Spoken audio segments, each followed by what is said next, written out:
Ninth I know आप सभी के फाइनल एग्जाम बहुत करीब हैं और बायो का एक चैप्टर जिसमें आपको हमेशा दिक्कत रहती है, इम्प्रूवमेंट इन फूड रिसोर्सेज, उसी को बेटा जी आज हम कवर करने आ गए हैं। Hello hello hello everyone, I am Aastha Suryavanshi, your biology teacher, your biology mentor, और आज हम करेंगे इम्प्रूवमेंट इन फूड रिसोर्सेज को पूरा डिकोड। सारे इंपॉर्टेंट टॉपिक्स, हर चीज डिकोड करेंगे। किस तरह के क्वेश्चन एग्जामिनर पूछ सकता है, किस तरह के क्वेश्चन आते हैं, इंपॉर्टेंट क्वेश्चंस, हर चीज को, टॉपिक से लेके क्वेश्चन तक, हर चीज आज की क्लास में हम कवर करने वाले हैं। So without wasting much of our time, let's get started. ठीक है यार, सबसे पहले हम शुरू करते हैं ये इम्प्रूवमेंट इन फूड रिसोर्सेज। सबसे पहले हम जानते हैं यार, फूड क्या है? What is food? Like you eat chawal, you eat dal, you eat chole bhature, या आप खाना खाते हैं। आप खाने से क्यों खा रहे हैं? आप why are you eating it? Obviously for the purpose of energy, ताकि आपको एनर्जी मिले। अब फूड यार आपको किससे मिलता है मैम? या तो प्लांट से मिल सकता है, जैसे कि आपको लेट्स से आप चावल खाते हैं, आप दाल खाते हैं, है ना, ये सब आपको पौधों से मिल रहा है। लेकिन अगर मैं कहूँ कुछ लोग मीट खाते हैं, एग खाते हैं, लेट्स से मिल्क कंज्यूम करते हैं, वो आपको एनिमल से मिल रहा है। तो फूड आपको क्लियर है क्या है और वो आपको किससे मिलता है और क्यों खा रहे हैं? एनर्जी के लिए। तो ये तो हुआ फूड की बात। बट इम्प्रूवमेंट क्यों लानी है? Why do we need to improve? ये चैप्टर का नाम क्यों है? देखिए यार, दिन पर दिन पॉपुलेशन बढ़ रही है। पॉपुलेशन बढ़ रही है तो ऑब्वियसली उनकी नीड बढ़ रही है कि भाई हमें ज्यादा खाना चाहिए। तो अगर पॉपुलेशन बढ़ती है तो खाने की नीड बढ़ती है, right? So if the population is increases, तो क्या होता है? तो फूड प्रोडक्शन को भी इंक्रीज करना है। फूड प्रोडक्शन इंक्रीज करना है। व्हाई फूड प्रोडक्शन इंक्रीज कर रहा है? Because population is increasing. भाई जितने ज्यादा लोग उतने ज्यादा भूखे वो, है ना, उतना उनको खाना चाहिए। जितना खाना चाहिए फिर आपको क्या करना है? ज्यादा फूड उगाना पड़ेगा भाई, तभी तो दे पाओगे, वरना वो तो भूखे मर जाएंगे, हमें तो खाना ही नहीं मिल रहा है। तो अगर आपको इतनी ज्यादा पॉपुलेशन जो कि आज की डेट में बढ़ रही है, अगर उनकी नीड को सेटिस्फाई करना है तो आपको ज्यादा फूड उगाना पड़ेगा। ज्यादा फूड होगा तो आप उनको वो दे पाएंगे। बट यार, क्या आप उगाते वक्त आप ऐसा कर रहे हो कि फ्यूचर जनरेशन के लिए कोई रिसोर्स ही नहीं छोड़ोगे? या ऐसा कर रहे हो कि पूरा एनवायरमेंट को दूषित कर देते हो, पोल्यूटेड कर रहे हो, उसको खराब कर रहे हो? ऐसा तो नहीं करोगे। तो you have to make sure you have to do it in a sustainable manner. ऐसा नहीं है एनवायरमेंट ही खराब हो गया, फ्यूचर जनरेशन के लिए बचा ही नहीं है। तो आप यस फूड रिसोर्सेज को इंप्रूव कर रहे हैं, but at the same time you are doing it very sustainable practice कर रहे हैं without degrading our environment and disturbing natural balance. ठीक है, फूड क्या है ना? आपको कहाँ से मिल रहा है? प्लांट से, एनिमल से, और उसको इम्प्रूवमेंट की नीड क्या है? अब हम आते हैं यार, जो हम क्रॉप्स ग्रो करते हैं। क्रॉप का क्या मतलब है यार? लेट्स से एक पीस ऑफ लैंड है, ये बेटा जी एक पीस ऑफ लैंड है, और उस पे आपने बहुत लार्ज स्केल पे एक सेम टाइप ऑफ प्लांट उगाया है। लेट्स से आपने व्हीट को एक लार्ज स्केल पे पूरी फील्ड में उगा दिया है ना, ग्रो कर रहे हो आप। एंड जब वो ग्रो हो जाए तब आप उसका इस्तेमाल करोगे। सो जब आप एक लार्ज स्केल पे एक सेम काइंड ऑफ प्लांट को ग्रो कर रहे हो तो हम उसको बोलते हैं क्रॉप। ठीक है, तो हम उसको बोलते हैं क्रॉप। अब यार, क्रॉप से आपको क्या मिलता है? लेट्स से मम्मी कहती है यार चावल खाओ, कार्बोहाइड्रेट्स, इमीडिएट एनर्जी मिलती है। या फिर यार, जो हमारे प्रोटीन वाले लोग हैं, जिनको भाई जिम जाते हैं, प्रोटीन चाहिए, हमें तो प्रोटीनिशियस फूड चाहिए। एंड नॉट इवन यार जिम वाले लोग, मैं आप सभी बच्चों को एक रिक्वेस्ट करना चाहती हूँ, please consume protein rich food. It's very good for your health. आपकी मसल्स के लिए बहुत इंप्रूव करेगा। इनफैक्ट अपने पेरेंट्स को भी कहो कि आप भी प्रोटीन रिच फूड खाओ। आई एम मेकिंग श्योर कि आजकल देखो, मैंने तो अभी जिम जाना स्टार्ट किया है and I am consuming protein, but I make sure कि मेरी मदर जो नहीं भी जिम जा रही है उनको भी प्रोटीन रिच डाइट मिले, because very good for your health. ठीक है, तो जैसे आप प्रोटीन किससे मिलता है? जो दालों से मिलता है, ग्राम से मिलता है, छोले से, चने से, राजमा से, सोया से, इन सब से हमको क्या मिलता है? प्रोटीन मिलता है। ऐसे किसी से ऑयल मिलता है। तो बेटा हम देखते हैं, depending on what we obtain from the crop, है ना, हमें क्या मिल रहा है? प्रोटीन मिल रहा है, कार्बोहाइड्रेट मिल रहा है। अलग अलग टाइप की क्रॉप्स होती है, जैसे कि बेटा सीरियल क्रॉप या फिर grain. C for cereal, C for carbohydrate. Carbohydrate किससे मिलता है हमको? राइस, व्हीट, मेज, ओट, बार्ली। ठीक है, नेक्स्ट आता है बेटा pulses. P for pulses, P for protein. तो प्रोटीन हमें किससे मिलता है? Gram, pea, black gram, green gram, pigeon pea यानी कि अरहर दाल, आपकी मसूर दाल, अलग अलग टाइप की दालें। फिर आता है बेटा ऑयल सीड, जिससे आप ऑयल ऑब्टेन करते हो। वो जो छोले भटूरे बनाते हो तल तल के, कुरकुरे मोमोज बनाते हो, चिली पोटैटो बनाते हो, oil seed crop, oil. Chole bhature और चिली पोटैटो बहुत बच्चों का फेवरेट है।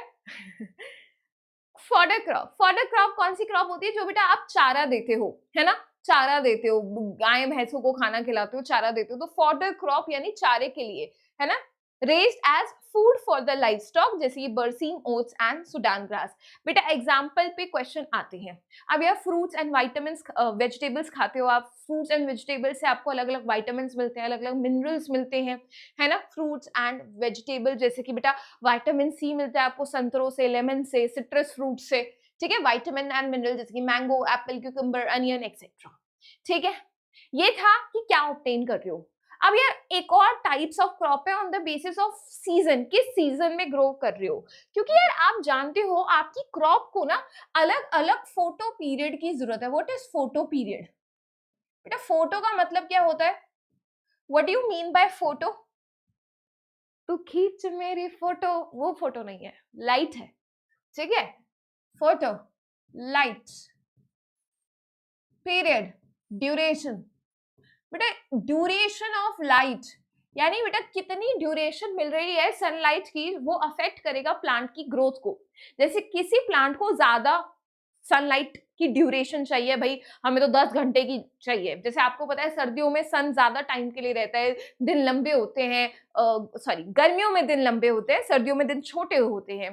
तो डिपेंडिंग ऑन बेटा क्या उनकी रिक्वायरमेंट है ना। किसी प्लांट को चाहिए कि भाई हमें तो ज्यादा, we are summer lover, we are winter lover, जैसे तुम्हारा होता है ना पसंद, वैसे प्लांट्स की भी पसंद है यार। कुछ प्लांट्स को चाहिए कि भाई हमें तो सर्दियां पसंद है, तो वो सर्दियों के मौसम में उगेंगे। वो क्यों बेटा? Depending on what amount of sunlight they want and कितना उनको अपनी ग्रोथ के लिए जरूरत है। किसी की कम सनलाइट से भी काम चल जाता है, किसी को ज्यादा चाहिए, ठीक है। तो उस बेसिस पे है खारिफ एंड राबी। खारिफ खामोश, खारिफ से याद रखेंगे मो, खामोश, खामोश। तो खारिफ मानसून, खारिफ मानसून। तो खारिफ बेटा कौन सी क्रॉप है? याद रखिएगा मानसून क्रॉप है, या फिर हम कह सकते हैं रेनी सीजन क्रॉप है, मानसून क्रॉप है। कब आप उसको सो करते हैं? जून के महीने में। और कब आप उसको हार्वेस्ट कर पाते हैं? सितंबर। बेटा सो और हार्वेस्ट का कंसेप्ट क्लियर है ना यार। ये देखो सो मतलब जब आप सीड को सो कर रहे हो सॉइल में, सीड को प्लेस कर रहे हो सॉइल में। हार्वेस्ट का मतलब है जब वो पूरा बेटा ग्रो हो जाता है और जब आप उसको बिल्कुल ऐसे कट कर रहे हो, दैट इज हार्वेस्टिंग, ठीक है। जब आप उसको कट कर रहे हो, निकाल रहे हो। एग्जाम्पल बेटा राइस में soybean, groundnut, cotton, jowar, bajra example है खारिफ का। और बेटा नेक्स्ट आता है rabi, which is actually winter crop. Winter crop है, विंटर के महीनों में आप इनको ग्रो करते हैं, जैसे अक्टूबर से मार्च तक का महीना। और एग्जाम्पल्स याद रखना, राइस और व्हीट दोनों अलग कैटेगरी में है। राइस एक खारिफ है एंड व्हीट एक राबी क्रॉप है, ठीक है।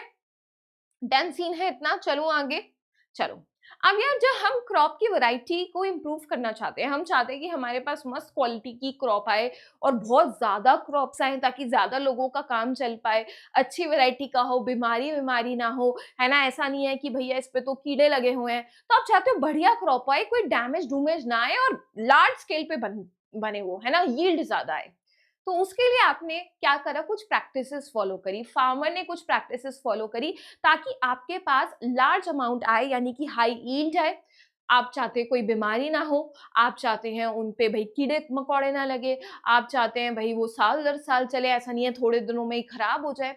तो आपने क्या किया? जो क्रॉप को इम्प्रूव करने के लिए कुछ तरीके अपनाए, है ना। एंड वो तरीके क्या थे? आपने उनकी वैरायटी इंप्रूव करी, प्रोडक्शन में इंप्रूवमेंट लाया और प्रोटेक्शन में इंप्रूवमेंट लाया।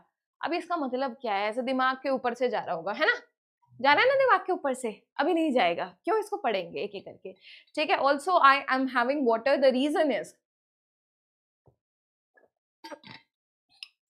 ए I want to be hydrated, be बेटा I am not feeling so well. थोड़ा सा आपको तेरा तेरा तेरा सुरूर ऐसी आवाज आ रही होगी क्योंकि मेरा गला खराब है, कोल्ड है थोड़ा, तो गला खराब है ना, तो बहुत जल्दी ड्राई हो रहा है। एंड इफ ज्यादा ड्राई रहेगा तो मेरे को खांसी स्टार्ट हो जाती है। That is why I am having water breaks in middle, ताकि पूरी क्लास में हम ये बता दूं, मैं आप सोचोगे मैम तो पानी पिए जा रहे हैं, क्योंकि बेटा अगर मेरा बहुत ज्यादा मैं बोल रही हूँ ना, मेरा थ्रोट ड्राई होता जाएगा, और ड्राई होता जाएगा और मैं पानी नहीं पीऊंगी तो खांसी आ जाएगी, है ना, which we do not want. हम चाहते क्लास बढ़िया से जाए, हम नहीं चाहते खांसी आती रहे, इसलिए ठीक है। चलो क्रॉप वैरायटी इंप्रूवमेंट से शुरू करते हैं। अब यार आप चाहते हैं, हर एक को समझाऊंगी, तीनों को समझाऊंगी, टेंशन ना लो। तो हम चाहते हैं बढ़िया मस्त क्वालिटी की वैरायटी आए भाई, बढ़िया यील्ड दे हमको, भर भर के पूरी फील्ड में क्रॉप्स ही क्रॉप्स हो, कोई बीमारी ना हो, है ना, कोई सालों दर साल चले। आप चाहते हो भाई सीड ही बढ़िया क्वालिटी का हो, क्रॉप्स ही बढ़िया क्वालिटी का है, उनकी वैरायटी फर्स्ट क्लास हो, मस्त क्वालिटी की आपकी क्रॉप्स हो, क्वालिटी बढ़िया चाहते हो इस वक्त। तो आप वैरायटी इंप्रूव कर रहे हैं, वो आप कैसे इंप्रूव करेंगे? हाइब्रिडाइजेशन से। हाइब्रिडाइजेशन क्या है? लेट्स से बेटा ये प्लांट ए है और आपने देखा भाई ये तो बहुत अच्छी यील्ड देता है, बहुत अच्छी प्रोडक्शन दे रहा है ये वाली तो, और आपने क्या देखा, ये प्लांट बी है, ये जो है वो डिजीज रेजिस्टेंट है, इसको तो बीमारी ही नहीं होती। आपने कहा कि भाई क्यों ना इनको पेरेंट लूं, इनके बच्चे बनाए और एक ऐसा बच्चा बनाए और ऐसा प्लांट प्रोड्यूस करे जो कि हाई ईल्ड भी हो, और डिजीज रेजिस्टेंट भी हो, है ना बेटा।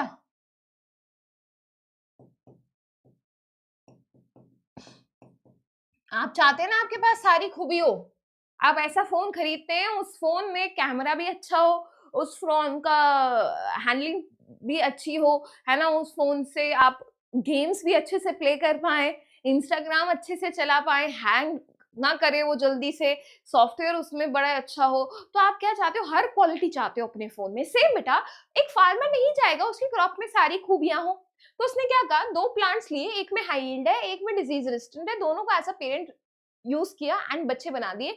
यानी कि एक ऐसा प्लांट उगाया जिसमें दोनों खूबियां हैं, दोनों डिजायर्ड, डिजायर्ड बोल तो मन चाही, हाई यील्ड भी है, डिजीज रेजिस्टेंट भी है, इसको बोलते हैं हाइब्रिडाइजेशन। हाइब्रिड बेटा दो चीजों का मिक्सचर होना, मिक्स हो जाना, हाई यील्ड भी है, डिजीज रेजिस्टेंट भी है, हाइब्रिड बना दिया, इसलिए हाइब्रिड बनाने के प्रोसेस को बोलते हैं हाइब्रिडाइजेशन।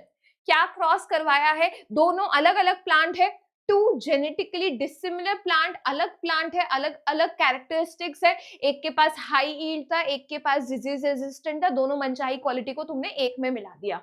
ठीक है, अब सुनना, अब हमने क्या किया, हाइब्रिडाइजेशन अलग अलग टाइप्स का हो सकता है। अब अलग अलग टाइप का क्या है, एक है इंटरवैराइटल, अगर दो वैरायटी के बीच में तुमने क्रॉस करवा दिया, मतलब वीट की ही दो वैरायटी है। देन आपने इंटर स्पेसिफिक दो स्पीशीज के बीच में करवा दिया, है ना, बिटवीन टू स्पीशीज। जैसे बेटा ह्यूमन एक अलग स्पीशी है, डॉग एक अलग स्पीशीज है ना, वैसे प्लांट की अलग अलग स्पीशीज होती है, तो मैंने एनिमल्स में कहा अलग अलग स्पीशीज के बीच में क्रॉस करवा दिया। ठीक है, इंटरजेनेरिक दो डिफरेंट जीनस के बीच में क्रॉस करवा दिया, दो डिफरेंट जीनस के बीच में क्रॉस करवा दिया। ये ना यार 9th क्लास में एक चैप्टर हुआ करता था, डाइवर्सिटी इन लिविंग ऑर्गेनिज्म, जहाँ पे स्पीशीज, जीनस ये सब थे।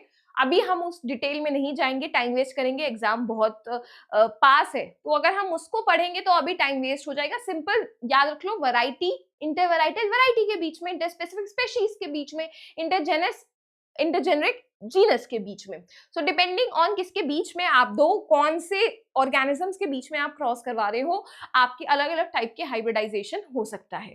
ठीक है, ज्यादा डिटेल में इसमें नहीं घुसेंगे, बट यस ये आपको पता होना चाहिए कौन सा क्रॉस किसके बीच में हो रहा है। ठीक है, आगे चलो।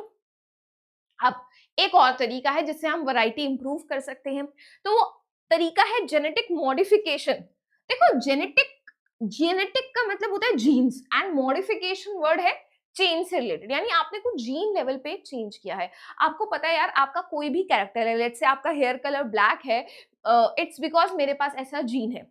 अब मेरे ब्लैक आईज हैं, क्यों? क्योंकि मेरे पास मेरे पास ऐसा जीन है जो मेरे को ब्लैक आईज देता है। ऐश्वर्या राय की ग्रीनिश ब्लूइश आईज है, क्यों? क्योंकि उसके पास ऐसा जीन है जो उसकी आंखें वैसा कर रहा है।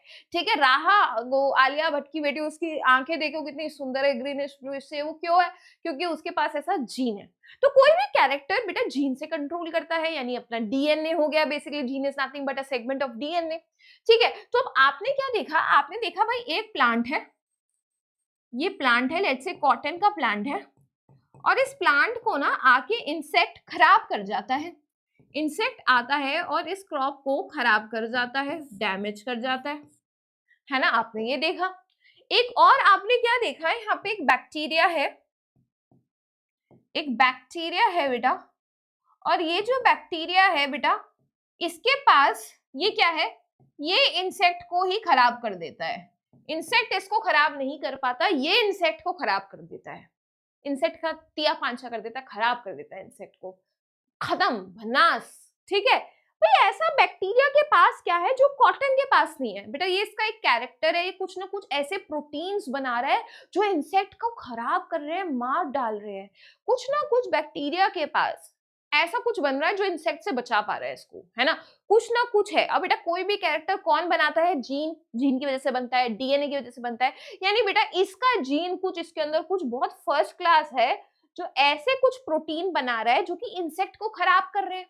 तो आपने सोचा क्यों ना भाई मैं इस बैक्टीरिया का जीन लूं और इस कॉटन के प्लांट में डाल दूं, इससे चुरा के इसमें डाल दूं।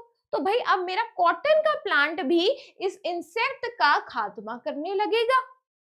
ऐसा होता है ना कि लेट्स से तुम्हें पता लग गया यार तुम्हारा तो दोस्त कुछ ऐसी, उसके पास टैक्टिक आ गई है, कुछ ऐसी स्ट्रैटेजी आ गई है, ये हर पेपर में फुल मार्क्स ला रहा है, टीचर का फेवरेट बन गया है। तो तुमने क्या किया, उसकी स्ट्रैटेजी चुपचाप से सुनी, उसको चुराई और तुमने भी उसको इंप्लीमेंट करी। अब तुम भी बेटा टॉपर बन गए, अब तुम भी टीचर्स के फेवरेट बन गए, ऐसा समथिंग। ठीक है, तो सही बेटा, अगर लेट्स से कॉटन है, उसको इंसेक्ट से बेचारा डैमेज हो जाता है, लेकिन बैक्टीरिया नहीं हो पा रहा। बैक्टीरिया क्यों नहीं हो पा रहा, इसके पास कुछ ऐसा है, वो क्या है, जीन है। तो स्पेशल जीन को चुरा के हमने कॉटन में डाल दिया, चुराया मतलब एक तरीके से उससे निकाला और उसमें इंसर्ट कर दिया। ठीक है, जेनेटिक मॉडिफिकेशन बेटा, क्या हमने चेंज लाया है कॉटन में? बिल्कुल, हम कुछ नई चीज डाल रहे हैं। आपके अंदर कोई चेंज आया कि नहीं जब आपने किसी की स्ट्रैटेजी चुराई? बिल्कुल मैम आया, आपके अंदर बदलाव आया। सेम इस कॉटन में भी तो बदलाव आया। क्या बदलाव आया? जीन्स का बदलाव आया, तो जेनेटिक मॉडिफिकेशन। ठीक है, देखना yeah, the plant in which the foreign gene has been introduced is called as transgenic या genetically modified plant। बेटा ये प्लांट को आपने क्या मॉडिफाई करे? जीन्स मॉडिफाई करे, तो ये प्लांट को आप क्या बोलोगे? जेनेटिकली मॉडिफाइड प्लांट या जीएमओ, जेनेटिकली मॉडिफाइड ऑर्गेनिज्म। ठीक है, एग्जाम्पल बीटी कॉटन, ये बेटा बीटी कॉटन है, जेनेटिकली मॉडिफाइड क्रॉप है जिसके पास ऐसे बैक्टीरिया के जीन है। किसके जीन है? बैक्टीरिया के जीन को है, जो उसको क्या करता है? इंसेक्ट से बचाता है। ऐसे बैक्टीरिया के जीन है जो इसको इंसेक्ट से बचाता है। ठीक है, आपने बैक्टीरिया के जीन को इंसर्ट कर दिया है प्लांट के अंदर ताकि अब प्लांट अपने आप को इंसेक्ट से बचा पाए। ठीक है, अब आप इस प्रोसेस में क्रॉप वैरायटी इंप्रूवमेंट कैसे कर सकते हो? क्रॉप वैरायटी इंप्रूवमेंट या तो हाइब्रिडाइजेशन कर सकते हो, दो प्लांट का क्रॉस कर दो, या फिर आपने जीन से मॉडिफाई कर दिए। ठीक है, अब ये कर किसके लिए? ऐसा फायदा क्या हो जाएगा भाई? तुम्हें क्या ऐसा फायदा मिल जाएगा सब करके? ये तो तुमने देख लिया, अच्छा एक हो गया कि भाई हाई यील्ड मिल गया, एक हो गया कि इंसेक्ट से बच गया, बट और क्या फैक्टर्स हैं जिसके लिए आप ये काम कर रहे हो? तो factors for which crop variety improvement is done, क्या वो फैक्टर है जिसके लिए आप ये करते हो? Let's have a look at it. ठीक है, सबसे पहले तो आपको पता लग गया है मैम हाई यील्ड के लिए कर रहे हैं ताकि ज्यादा प्रोडक्शन हो, एक ही जगह पे भर भर के क्रॉप्स मिले, to increase the productivity of crop, number 1। Number 2 यार, आप चाहते हैं यार अगर आप पल्सेस खा रहे हैं तो आपको एक्चुअली उससे प्रोटीन मिले, आप विटामिन्स एंड मिनरल्स ऑब्टेन कर पाए फ्रूट्स एंड वेजिटेबल्स से। लेकिन यार फ्रूट्स एंड वेजिटेबल्स मान लो तुमने आज खरीद के लाया और आज ही वो खराब हो जाए, सड़ जाए, नहीं चलेगा ना काम। आप चाहते हो प्रिजर्व रहे, ज्यादा समय तक खराब ना हो, है ना। जो लेट्स से सीरियल्स हैं, चावल है, दाल है, उनको आप बेकिंग इंडस्ट्री में ब्रेड में इस्तेमाल करते हो तो उनकी बेकिंग क्वालिटी अच्छी होनी चाहिए। तो आप चाहते हो भाई क्वालिटी बढ़िया रहे, ऐसा नहीं है क्वालिटी थर्ड क्लास हो जाए। ठीक है, इंप्रूव्ड क्वालिटी, जैसे बेकिंग क्वालिटी वीट में, है ना, बेकिंग क्वालिटी हो गई आपकी वीट के लिए, प्रोटीन क्वालिटी हो गई पल्सेस के लिए, ऑयल की क्वालिटी ऑयल सीड के लिए, और preserving quality fruits and vegetables के लिए। नेक्स्ट आता है बायोटिक एंड एबायोटिक रेजिस्टेंस, यानी कि यार ऐसा नहीं होना चाहिए कोई इंसेक्ट आके डैमेज कर जाए, कोई बीमारी उसको खराब कर जाए, या फिर मैं कहूँ एबायोटिक। अच्छा, बायोटिक मतलब लिविंग चीजें खराब कर रही है, जैसे इंसेक्ट, जैसे कि कोई बीमारी, बैक्टीरिया, फंगस। और एबायोटिक मतलब नॉन लिविंग चीजें, जैसे कि मान लो जरा सी गर्मी हो गई खराब हो गया, जरा सी बारिश हो गई खराब हो गया, जरा सी ठंडी पड़ी खराब हो गया, ऐसा नहीं होना चाहिए। रेजिस्ट कर जाए बेटा, गर्मी हो, सर्दी हो, बारिश हो, सबका राजा है अपन, वैसी वाली बात है। ठीक है, तो बायोटिक बोले तो बीमारियों से, इंसेक्ट से, है ना। और एबायोटिक मतलब जैसे सूखा पड़ गया, ज्यादा सैलिनिटी मतलब ज्यादा सॉल्टी वाटर हो गया है, वाटर लॉगिंग, पानी खट्टा हो गया है, हीट, कोल्ड, ठंडी, इनमें वो अपने आप को बचा पाए। नेक्स्ट आता है बेटा चेंज इन मेच्योरिटी ड्यूरेशन। इसका मतलब क्या है? मेच्योरिटी ड्यूरेशन क्या है? मेच्योरिटी ड्यूरेशन मतलब बेटा जब आपने सीड को सो किया है और जब वो पूरा मेच्योर हो जाए कि भैया रेडी है, अब तो ये हार्वेस्ट करने के लिए रेडी है, दैट इज मेच्योरिटी ड्यूरेशन। अब बेटा ऑब्वियसली सोचो, अगर ये मेच्योरिटी ड्यूरेशन 10 या लगा लो 1 साल का है, बेटा फार्मर वेट करेगा 1 साल, कब यार मेच्योर होगा, कब प्लांट ग्रो होगा, तब मैं काटूंगा, कब मैं बेचूंगा, लॉस ही लॉस है। बट बेटा लेट्स से अगर ये मेच्योरिटी ड्यूरेशन 3 मंथ्स का है, फार्मर कहेगा बल्ले ही बल्ले, मैं तो 12 महीने में 4 बार उगा दूंगा, है ना। 12 महीने में तो 4 बार उगा दूंगा, मेरे पास 4 बार आएगा, मैं 4 बार बेच पाऊंगा, मेरे पास पैसा भी बढ़िया, मेरी मेहनत भी बढ़िया हो गई भाई, 4 बार मेरे को मिल रहा है। तो व्हाट इज बेटर कि 12 महीने में एक बार या 12 साल में 12 महीने में 4 बार, which one is better? 3 months में एक बार या 1 ईयर में एक बार? ऑब्वियसली आप कहोगे मैम 3 मंथ्स में अगर एक बार हो रहा है बढ़िया है मैम, 12 महीने में तो हम कितनी बार उगा पाएंगे उसको, ठीक है। तो द शॉर्टर द ड्यूरेशन, जितनी शॉर्ट होगी सोइंग टू हार्वेस्टिंग, जब आपने सो किया जब तक आपने हार्वेस्ट किया, जो ये मेच्योरिटी ड्यूरेशन है मोर इकोनॉमिकल, उतना फार्मर के लिए पैसों के मामले में बढ़िया। पैसा पैसा सबको पैसा मांगता है कि नहीं, ठीक है। तो बेटा बार बार उगा पाएगा फार्मर क्रॉप्स को एक साल में, है ना। कॉस्ट ऑफ क्रॉप कम होएगा। ऑल्सो बेटा यूनिफॉर्म मेच्योरिटी। अब देखो मान लो ये क्रॉप आपने उगाई है, अब एक जो है वो 3 महीने में उग रही है, एक 4 में, एक 5 में, एक 10 में, एक 12 महीने में। तो बेटा फार्मर क्या करेगा? यही खेल खेलता रहेगा, आज फील्ड में जाता हूँ, आज सिर्फ 2 क्रॉप्स काटूंगा, फिर 1 महीने बाद आऊंगा, आज सिर्फ 4 क्रॉप्स काटूंगा, फिर 1 महीने बाद आऊंगा, फिर आज 5 काटूंगा। पागल है क्या फार्मर? बेटा ऐसा नहीं होता है, ऐसा होता है कि भाई जितने भी क्रॉप्स ग्रो करें सबका यूनिफॉर्म मेच्योरिटी होनी चाहिए। अगर सारे के सारे 3 मंथ्स ही होने चाहिए या सारे सारे 4 मंथ्स होने चाहिए कि भाई जाए सीधा हार्वेस्ट करे, काम तमाम, जाए ब्र ब्र अपना हार्वेस्टर चलाए, सारी हार्वेस्टिंग करे, मजे ही मजे, ठीक है। तो याद रखना बेटा, ये बात क्लियर है आपको, मेच्योरिटी ड्यूरेशन कम होना चाहिए, मेच्योरिटी ड्यूरेशन कम और यूनिफॉर्म होना चाहिए। मेच्योरिटी ड्यूरेशन बेटा कम होना चाहिए एंड यूनिफॉर्म होना चाहिए, ये 2 बात याद रखना, उतना फार्मर के लिए बढ़िया होगा पैसा, ठीक है। Next wider adaptability. ऐसा नहीं होना चाहिए यार, लेट्स से आपने दिल्ली में उगाया है, क्रॉप बढ़िया उग रही है, तुम उसको लेकिन जयपुर में उगा रहे हो, उसका काम तमाम हो रहा है। अडेप्ट कर पाए अलग अलग कंडीशन में, ठीक है, अडेप्ट कर पाए under different climatic conditions. Next बेटा डिफरेंट एग्रोनॉमिक कैरेक्टरिस्टिक्स, आपको अलग अलग कैरेक्टरिस्टिक्स चाहिए। जैसे बेटा सीरियल क्रॉप्स आप चाहते हैं छोटी छोटी हो ताकि ज्यादा न्यूट्रिएंट्स अब्सॉर्ब ना करें, देखना। ड्वार्फनेस, ड्वार्फनेस मतलब हाइट छोटी, हाइट छोटी, ड्वार्फ मतलब हाइट छोटी, स्मॉल हाइटेड।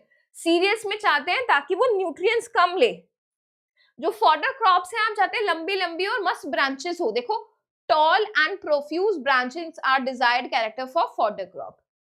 फॉडर क्रॉप बिल्कुल ऐसी लंबी लंबी मस्त ब्रांचेस होनी चाहिए फॉडर क्रॉप में, ठीक है।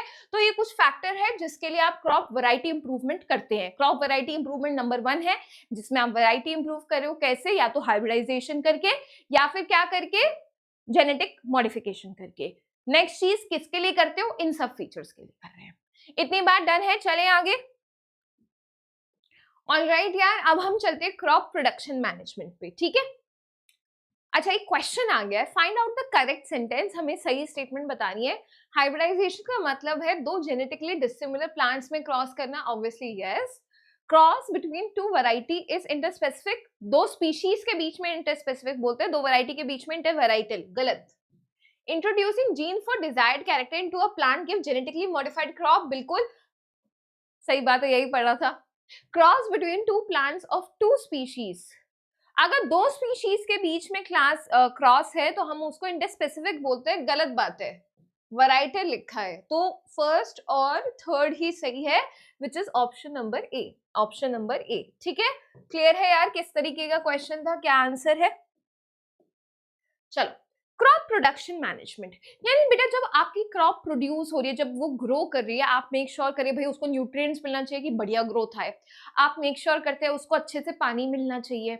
और एक और चीज होती है क्रॉपिंग पैटर्न, कि किस पैटर्न में आप क्रॉप्स को उगा रहे हो, है ना, वो हम पढ़ेंगे क्रॉप प्रोडक्शन मैनेजमेंट में, जिसमें हम क्रॉप का न्यूट्रिएंट्स देखेंगे, इरिगेशन यानी कि पानी, एंड क्रॉपिंग पैटर्न।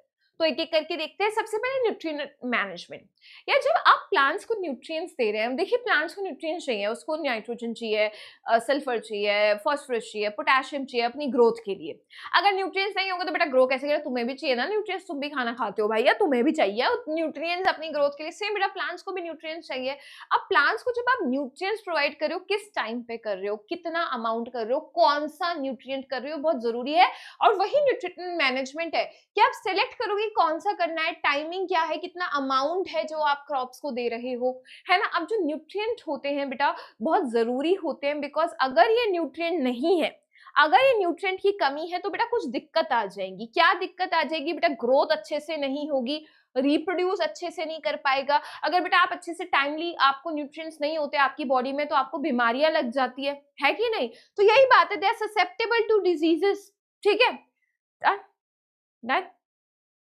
अब कौन से न्यूट्रिएंट्स है, प्लांट को बेटा टोटल चाहिए 16 न्यूट्रिएंट्स, 16 एसेंशियल न्यूट्रिएंट्स होते हैं जो प्लांट की रिक्वायरमेंट होते हैं। ठीक है, 16 एसेंशियल न्यूट्रिएंट्स। अब बेटा ये जो 16 है ना, उसमें से 13, इस 16 में से 13 तो प्लांट को सॉइल से मिलते हैं, और बाकी के 3 आपको एयर और वाटर से मिलते हैं। 16 में से 13 सॉइल से मिल रहे हैं, और एयर और वाटर से सिर्फ 3 मिल रहे हैं। तो एयर से क्या मिलता है, कार्बन और ऑक्सीजन, देखते हैं कार्बन और ऑक्सीजन। ठीक है, पानी से क्या मिलता है, hydrogen and oxygen, hydrogen and oxygen. तो बेटा 3 क्यों बोला, ऑक्सीजन कॉमन है, इसलिए 1 2 3, एक कार्बन, एक हाइड्रोजन, एक ऑक्सीजन। बाकी के बचे हुए 13 कहां से मिलते हैं, सॉइल से। अब यार कुछ ऐसे होंगे प्लांट्स को जिसको जो ज्यादा अमाउंट में चाहिए, तो उनको हम बोलते हैं मैक्रो न्यूट्रिएंट्स, यानी कि बेटा these are required in large amount. और बेटा माइक्रो कौन होते हैं, जो रिक्वायर्ड होते हैं लेस अमाउंट में, कि लेस अमाउंट में भी बहुत एनफ है, काम चल जाएगा। ठीक है, ज्यादा में कौन सा चाहिए, NPK, nitrogen, phosphorus, potassium, calcium, magnesium, sulphur. NPK, calcium, magnesium, sulphur. N P K बोलते potassium, calcium, magnesium, sulphur. NPK, calcium, magnesium, sulphur. बाकी जो भी है वो माइक्रोन्यूट्रिएंट्स है, जैसे कि iron, manganese, boron, zinc, copper, molybdenum and chlorine. ठीक है, याद रहेगा, याद रहेगा, ये याद रखना जरूरी है। ठीक है, इतनी बात हुई, थोड़ी सी आगे लेके चलते हैं हम इस बात को। मैन्योर, अब आपको पता है प्लांट को ये न्यूट्रिएंट्स मिलते कहाँ से, भाई कहाँ से दे रहे हो न्यूट्रिएंट्स, हवा में से थोड़ी आ रहे हैं उड़ के, हवा में से सिर्फ कार्बन और ऑक्सीजन मिलेगा, बाकी तो सॉइल में से मिलेगा। सॉइल में तुम कैसे दोगे, क्या कर रहे हो सॉइल में ऐसा, मैम मेन्योर देती है। तो मेन्योर आपने 8th क्लास में पढ़ा होगा, ऑर्गेनिक सब्सटेंस है। और बेटा जैसे कोई भी, जैसे आपके घर में आपने सब्जियों का पील है, जैसे केलों की आपने छिलका उतार दिया, प्याज का छिलका है, कोई फ्रूट्स का छिलका है, वेजिटेबल का छिलका है ना, वो आप सब जैसे ही आप सॉइल में डंप करते हो, तो उसमें क्या होता है, बैक्टीरिया, फंगस उसको तोड़ फोड़ करते हैं और क्या कन्वर्ट कर देते हैं, उससे बना देते हैं मेन्योर, है ना। तो मेन्योर एक ऑर्गेनिक सब्सटेंस है। कैसे प्रोड्यूस हो रहा है, डीकम्पोजिशन, यानी ब्रेक डाउन जब हो रहा है animal excreta and plant waste का। जब बेटा कोई भी प्लांट मर जाए, कोई भी एनिमल मर जाए, उससे भी होता है, एनिमल मरा पड़ा हो, उस पर भी बैक्टीरिया फंगस काम करते हैं और उसको मेन्योर में कन्वर्ट कर देते हैं। यहाँ तक कि एनिमल का जो फीसेस है, जो यूरिन है, उससे भी क्या बन जाता है, मैन्योर बन जाता है। ठीक है, तो सॉइल को ऑब्वियसली न्यूट्रिएंट्स प्रोवाइड करती है एंड ऑर्गेनिक मैटर, और सॉइल की फर्टिलिटी बढ़ाती है, ह्यूमस भी प्रोवाइड करती है, आपने पढ़ा होगा ये चीज। तो फायदा क्या है बेटा, ऑर्गेनिक मैटर प्रोवाइड करती है, अच्छा सॉइल में ह्यूमस ऐड करता है, सॉइल को न्यूट्रिएंट्स देता है, कोई बेटा एज सच पोल्यूशन कॉज नहीं करता है ना। Yes, protecting the environment, environment क्यों प्रोटेक्ट कर रहा है, क्योंकि बेटा कोई एज सच पोल्यूशन एनवायरमेंट में कॉज नहीं कर रहा है। जो हम पढ़ेंगे फर्टिलाइजर जो होता है वो पोल्यूशन कॉज करता है। ऑल्सो यार वाटर होल्डिंग कैपेसिटी बढ़ा देता है, मतलब सॉइल ज्यादा पानी होल्ड करके रखेगी। अगर सॉइल ज्यादा पानी होल्ड करके रखेगी तो प्लांट्स उस पानी को इस्तेमाल करके अपनी ग्रोथ शो कर सकते हैं, तो प्लांट्स का फायदा कर रहा है। ठीक है, और यस दैट्स इट, डिसएडवांटेज, अब डिसएडवांटेज क्या है कि यार न्यूट्रिएंट स्पेसिफिक नहीं है। मान लो आपकी क्रॉप को सिर्फ पोटेशियम चाहिए, तो ऐसा नहीं है पोटेशियम भर भर के देगा, न्यूट्रिएंट स्पेसिफिक नहीं है। ऑल्सो बेटा ये जो होता है ना बहुत कम अमाउंट होता है मेन्योर का। लेट्स से आपने इतना मेन्योर उठाई तो उसमें न्यूट्रिएंट्स का अमाउंट बहुत ही कम होगा। अब आपको चाहिए, मान लो कितने न्यूट्रिएंट का अमाउंट है, let's say 5 is the nutrient amount, आपको चाहिए 100, तो आपको क्या करना होगा, और मेन्योर डालना होगा, और मेन्योर डालना होगा, और मेन्योर डालना होगा। ठीक है, तो manure is not so concentrated with respect to nutrients, उसमें न्यूट्रिएंट्स इतने ज्यादा अमाउंट में नहीं पाए जाते हैं। तो अगर आपको वो न्यूट्रिएंट की नीड सेटिस्फाई करनी है तो आपको ज्यादा मेन्योर सॉइल को देनी होगी। ठीक है, नंबर 1 चीज। नंबर 2 यार बहुत बल्की होता है, बहुत भारी सा होता है, इसको ट्रांसपोर्ट करना है, इसको स्टोर करना है, इसको इस्तेमाल करना थोड़ा मुश्किल हो सकता है। ठीक है, तो बेटा यही बात है, इसमें न्यूट्रिएंट्स का अमाउंट कम होता है, बल्की होता है, प्लांट इसको धीरे धीरे एब्जॉर्ब कर पाते हैं, न्यूट्रिएंट स्पेसिफिक नहीं होता और इसलिए लार्ज अमाउंट में होता है। लार्ज अमाउंट में क्यों चाहिए, प्लांट को चाहिए लेट्स से 100 और जरा से मेन्योर से लेट्स से सिर्फ 5 ही मिल रहा है, तो ऑब्वियसली वो रिक्वायरमेंट पूरी करने के लिए तुम्हें और मेन्योर डालना होगा, और मेन्योर डालना होगा। ठीक है, एडवांटेज डिसएडवांटेज क्लियर है। अब हम आते हैं टाइप्स ऑफ मेन्योर।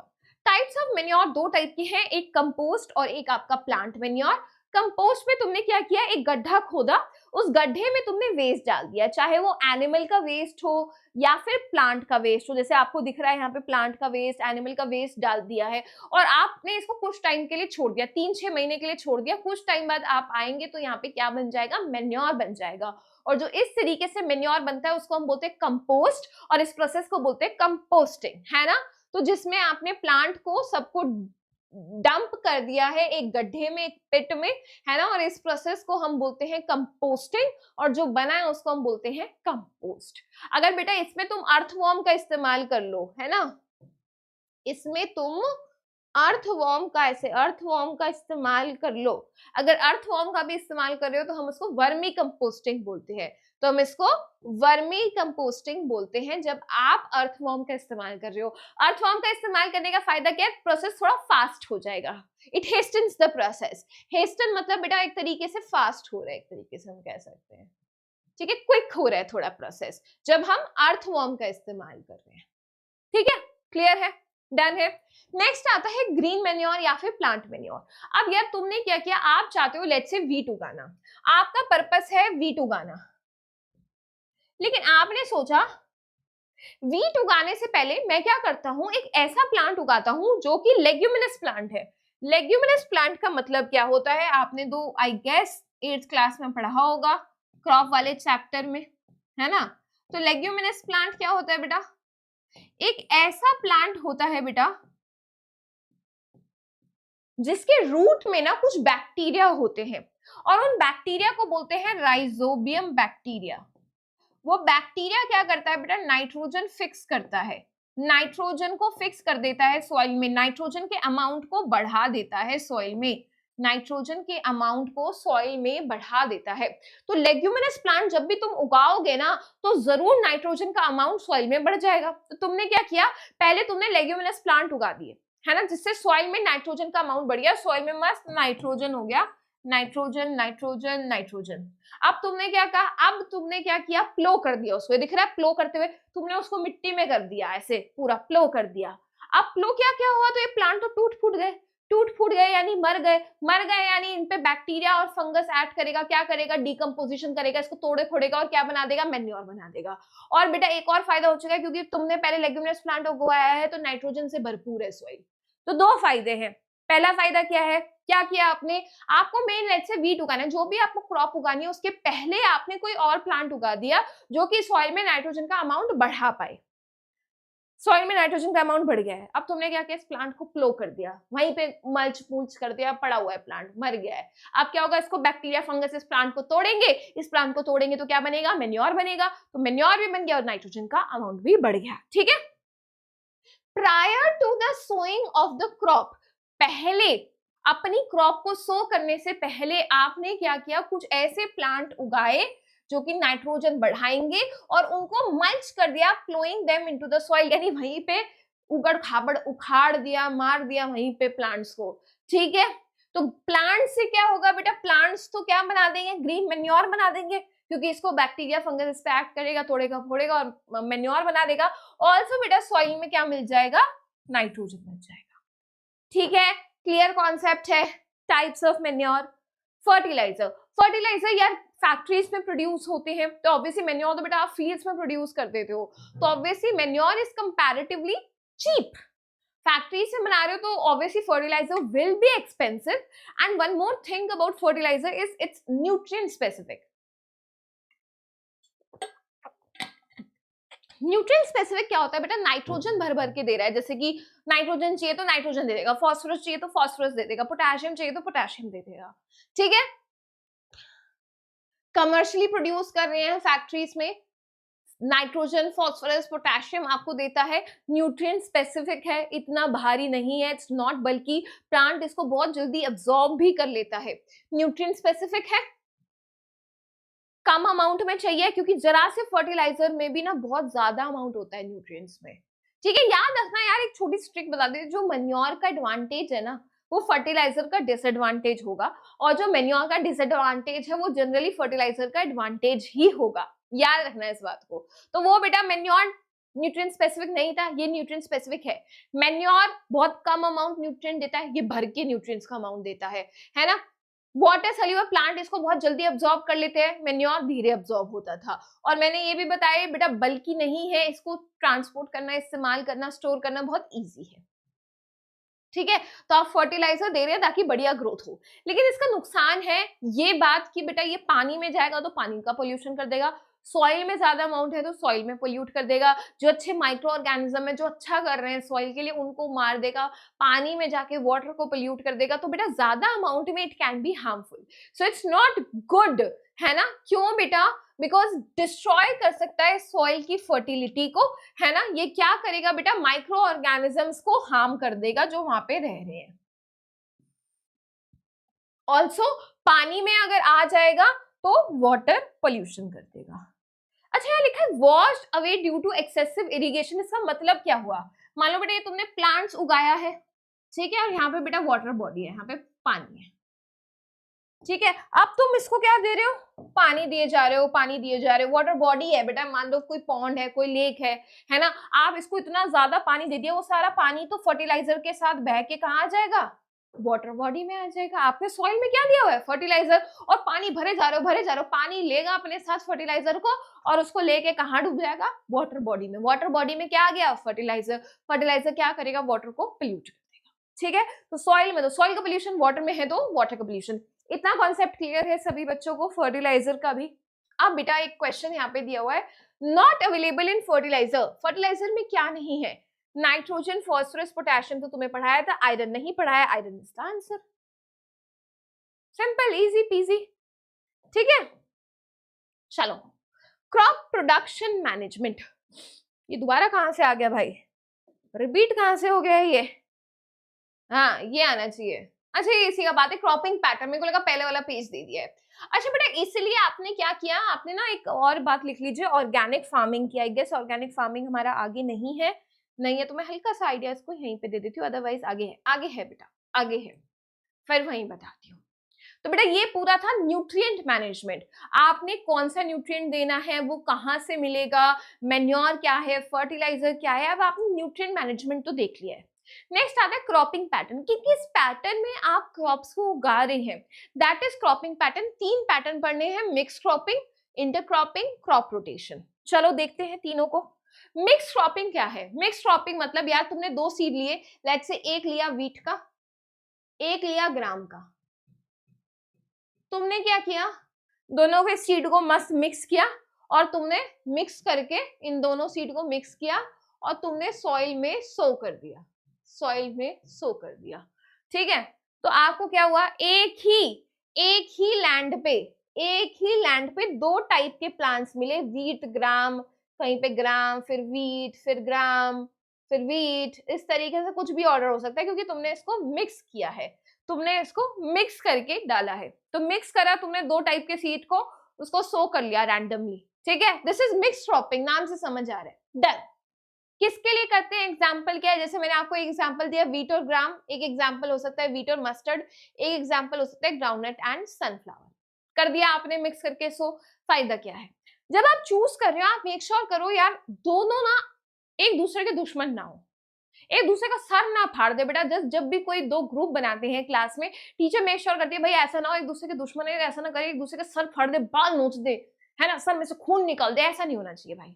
ये दोनों एक दूसरे के ना दुश्मन नहीं होने चाहिए, थोड़े से अलग होने चाहिए, लेकिन अलग होने चाहिए। टीचर जब भी ग्रुप बनाती है क्या करती है, टीचर एक अच्छा स्टूडेंट रख देती है, एक थोड़ा सा वीक स्टूडेंट रख देती है, ताकि एक दूसरे को बेटा कॉम्प्लीमेंट करे, वीक स्टूडेंट भी थोड़ा सीखे। अगर सोचो बिल्कुल दो निकम्मे बच्चे ग्रुप में बन गए हैं, है ना, कुछ नहीं करेंगे, ओ तू मैं भाई भाई मजे करेंगे, मौज करेंगे, कुछ काम नहीं करेंगे, ठीक है, ऐसा कोई काम नहीं होगा, ऐसा भी नहीं चाहिए। तो बेटा हमें क्या करना है, जब आप दो क्रॉप चूज करें मेक श्योर उनके बीच में पहली बात कोई कंपटीशन नहीं होना चाहिए, दूसरा बात थोड़ा अलग होना चाहिए। मान लो एक को चाहिए ज्यादा पानी, एक को चाहिए ज्यादा पानी और एक को चाहिए कम पानी। अगर मान लो बेटा सूखा पड़ गया है, सूखा पड़ गया, बिल्कुल सूखा पड़ गया, बारिश हुई नहीं उस साल, तो क्या हुआ बेटा, जो ज्यादा पानी चाहिए वो तो मर जाएगा ढक, लेकिन जिसको कम पानी चाहिए वो जीत जाएगा, वो बचेगा। तो कम से कम जब फार्मर को फायदा क्या हुआ, जब फार्मर एक बार फील्ड में गया कम से कम कुछ क्रॉप्स तो बचे रह गए, ऐसा नहीं हुआ सारे खराब हो गए, पहला फायदा। नंबर 2 फायदा यार, दोनों की रिक्वायरमेंट्स अलग होनी चाहिए। दोनों की रिक्वायरमेंट्स अलग होने का मतलब क्या है बेटा, एक दूसरे में कंपटीशन करके एक दूसरे को डैमेज नहीं करना चाहिए, है ना, कंपटीशन नहीं होना चाहिए।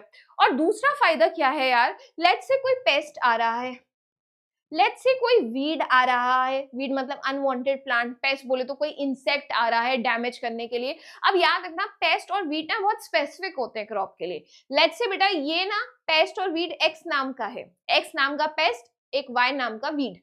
अब ये बहुत स्पेसिफिक होते हैं, स्पेसिफिक क्रॉप्स को इफेक्ट करते हैं, ये जाके इफेक्ट करते हैं सिर्फ वीट को, ये ग्राम को नहीं करते, ये सिर्फ वीट को ही अफेक्ट करते हैं, ठीक है। अब आप कहोगे मैम फायदा क्या हुआ अगर हमने अलग अलग टाइप ऑफ क्रॉप्स लिए, फायदा ये और मान लो ये बेटा एक्स नाम का पेस्ट आया, इंसेक्ट आया कि आज तो जाके वीट को खराब करके आऊंगा, या इसने खराब किया वीट को, कर दिया, इसको बाजू में वीट मिला खराब कर दिया, फिर उसने कहा चलो और घूम जाओ, और उसको बेटा मिला ही नहीं, आप आसपास में वीट मिला ही नहीं, उसको मिल गया ग्राम, कहता यार अब मैं कैसे फैलूं, तो बेटा एक तरीके से पेस्ट का अटैक कम हो गया।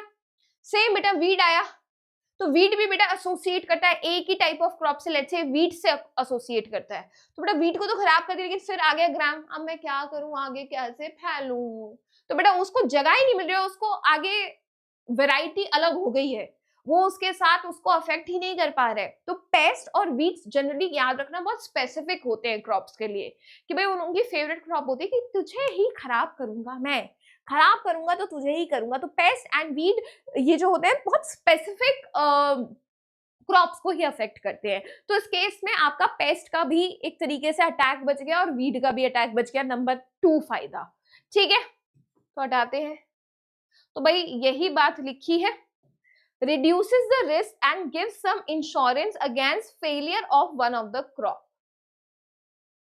Done? कि ऐसा नहीं है कि भाई सारी ही क्रॉप खराब हो जाएगी, एटलीस्ट एक तो बचेगी।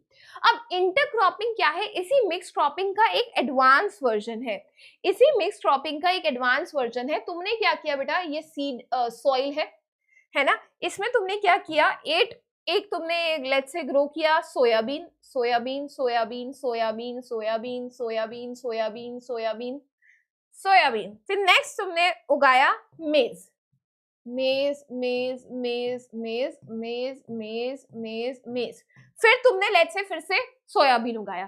तो आपने क्या कर रहे हो, आप देख रहे हो आपने रोज में उगाया है, ये एक रो, ये दूसरी रो, ये तीसरी रो, चौथी रो, आपने रो में उगाया, आपने ऐसा नहीं किया दोनों को सोयाबीन में क्या सो कर दिया रैंडमली, जो आपने मिक्स्ड वाले में किया था। इंटरक्रॉपिंग में आप क्या कर रहे हो, सोयाबीन लिया तुमने, एक रो में सोयाबीन लगाया, फिर नेक्स्ट में मेज लगाया, फिर नेक्स्ट में सोयाबीन लगाया, फिर नेक्स्ट में मेज लगाया, आपने प्रॉपर एक पैटर्न में रोज में आपने क्रॉप्स को ग्रो किया है। एक से ज्यादा क्रॉप है, ऑब्वियसली 2 क्रॉप है यहाँ पे, ठीक है। तो जब आप 2 या 2 से ज्यादा क्रॉप्स को ग्रो कर रहे हो एक स्पेसिफिक रो के पैटर्न में, है ना, ऑल्टरनेट कर रहे हो, ऑल्टरनेट करो, कुछ रो तुमने सोया की लगा दी, कुछ मेज की लगा दी, फिर कुछ सोया की, फिर कुछ मेज की, आपने ऑल्टरनेट करके रो में उगाया है, तो हम बोलते हैं इंटरक्रॉपिंग। फायदा बेटा सेम रहेगा, एक फील्ड से अलग अलग टाइप के प्लांट्स रहेंगे, कोई कंपटीशन नहीं होना चाहिए आपस में, दोनों की अलग अलग एक्सपेक्टेशन होनी चाहिए, एक को ज्यादा पानी चाहिए, एक को कम पानी चाहिए। तो बेटा वही, अगर मान लो जिसको ज्यादा पानी चाहिए और जिसको कम पानी चाहिए, उनकी रिक्वायरमेंट अलग है, तो ज्यादा बारिश हो गई लेट्स से, तो ज्यादा जिसको पानी चाहिए वो बच जाएगा, जिसको कम पानी चाहिए वो मर जाएगा, पर एटलीस्ट एक टाइप ऑफ क्रॉप तो बचेगी, है ना।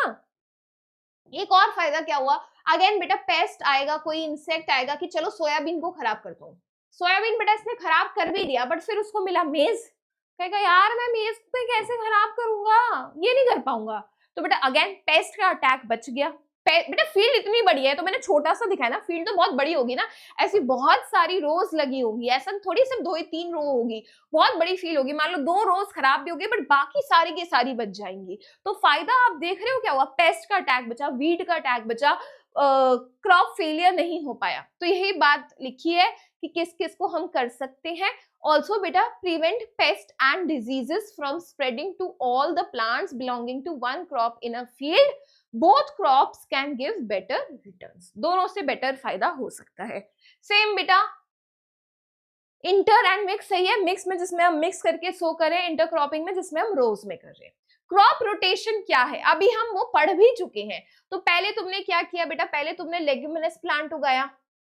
लेग्यूमिनस प्लांट क्या करता है बेटा सॉइल में, जल्दी से बताओ मैम, सॉइल में नाइट्रोजन के अमाउंट को बढ़ा देता है, ये क्या करेगा, नाइट्रोजन के अमाउंट को बढ़ा देगा, ठीक है।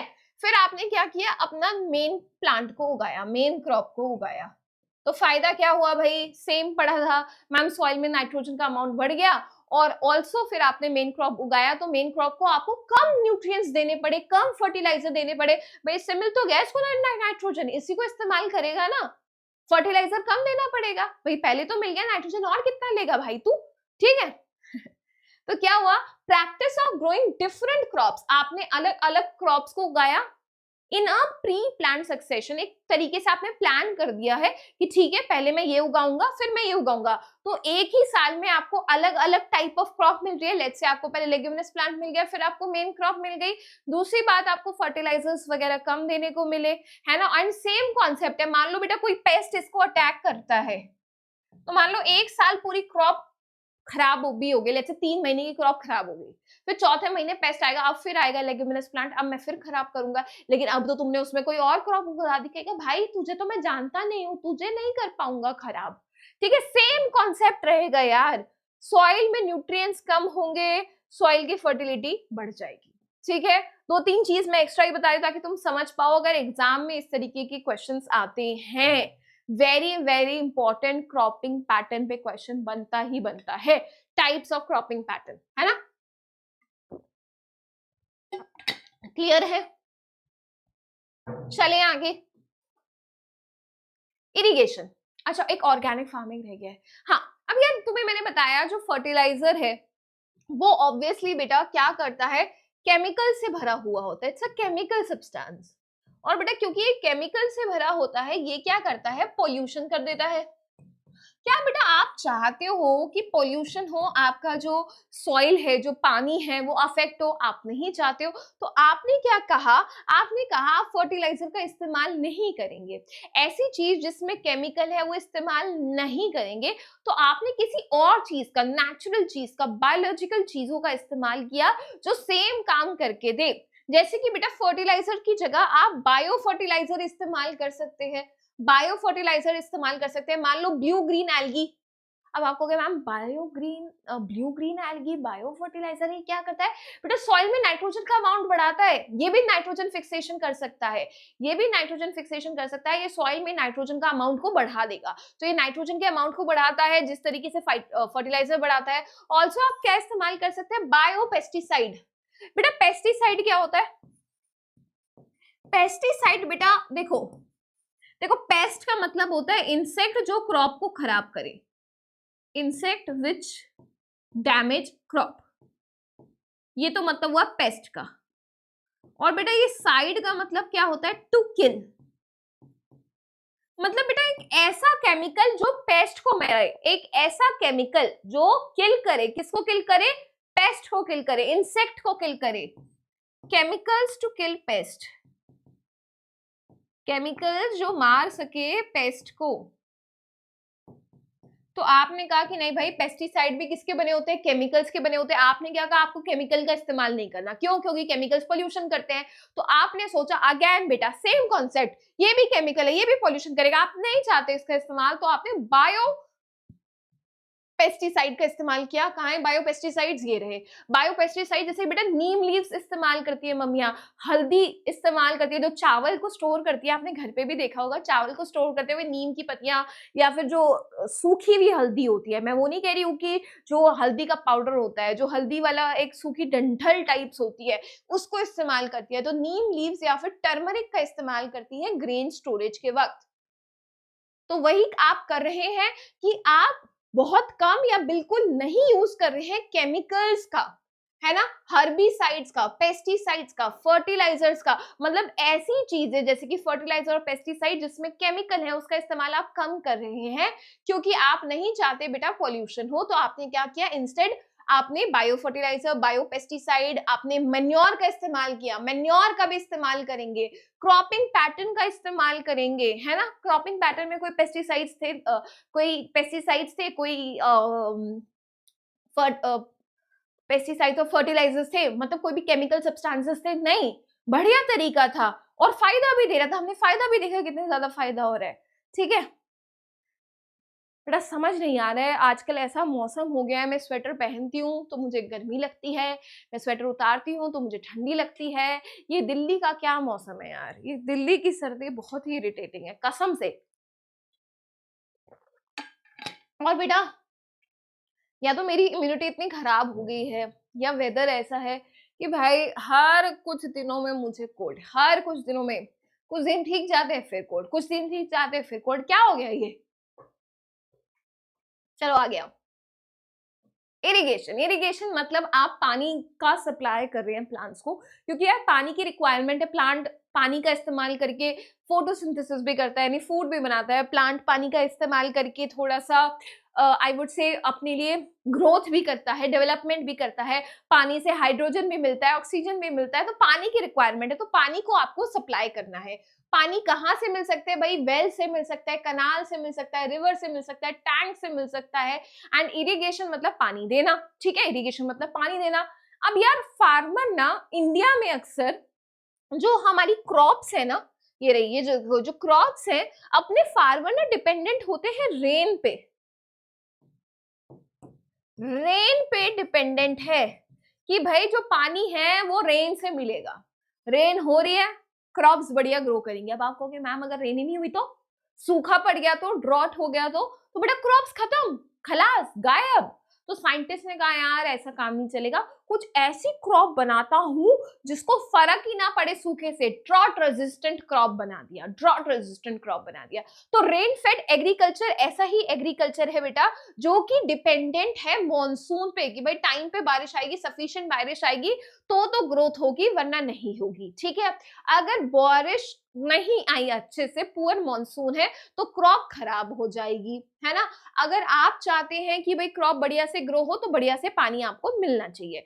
अगर सूखा पड़ गया है, ड्रॉट आ गया है, तो बेटा रेन फेड फार्मिंग जो इस तरीके से पानी के लिए बारिश पे डिपेंडेंट है, वो डैमेज हो जाएगी। तो उधर बहुत दिक्कत है, वहां पे बहुत दिक्कत आएगी, और इसलिए साइंटिस्ट ने क्या किया, कुछ ऐसी वैरायटी बनाई जो इस ड्रॉट को भी सह पाए, ठीक है। क्या बोला, पानी देना है सॉइल को, क्यों देना है, हाइड्रोजन मिलेगा, ऑक्सीजन मिलेगा, ग्रोथ के लिए जरूरी है, ठीक है। कहां से मिलता है पानी, वेल से, कैनाल से, रिवर से, टैंक से। कुछ कैसे डिपेंडेंट है, बारिश पे डिपेंडेंट है, बारिश नहीं होगी तो क्रॉप्स खराब हो जाएगी। साइंटिस्ट ने क्या कहा, ऐसा क्रॉप दूंगा ना फर्क ही नहीं पड़ेगा सूखा हो या ना हो, ड्रॉट रेजिस्टेंट बना दिया, फर्क ही नहीं पड़ रहा है, सूखा हो रहा है, हाँ, अपन खराब नहीं होगा, अपन को कम पानी से काम चल जाएगा, ठीक है। नेक्स्ट आते हैं क्रॉप प्रोटेक्शन। अब यार क्रॉप्स को प्रोटेक्शन भी चाहिए, ऐसा थोड़ी है उसपे कोई कीड़ा मकोड़ा आके लग जाए, या जरा सा बेटा टेम्परेचर बड़ा खराब हो जाए, जरा सा बारिश हुई खराब हो जाए।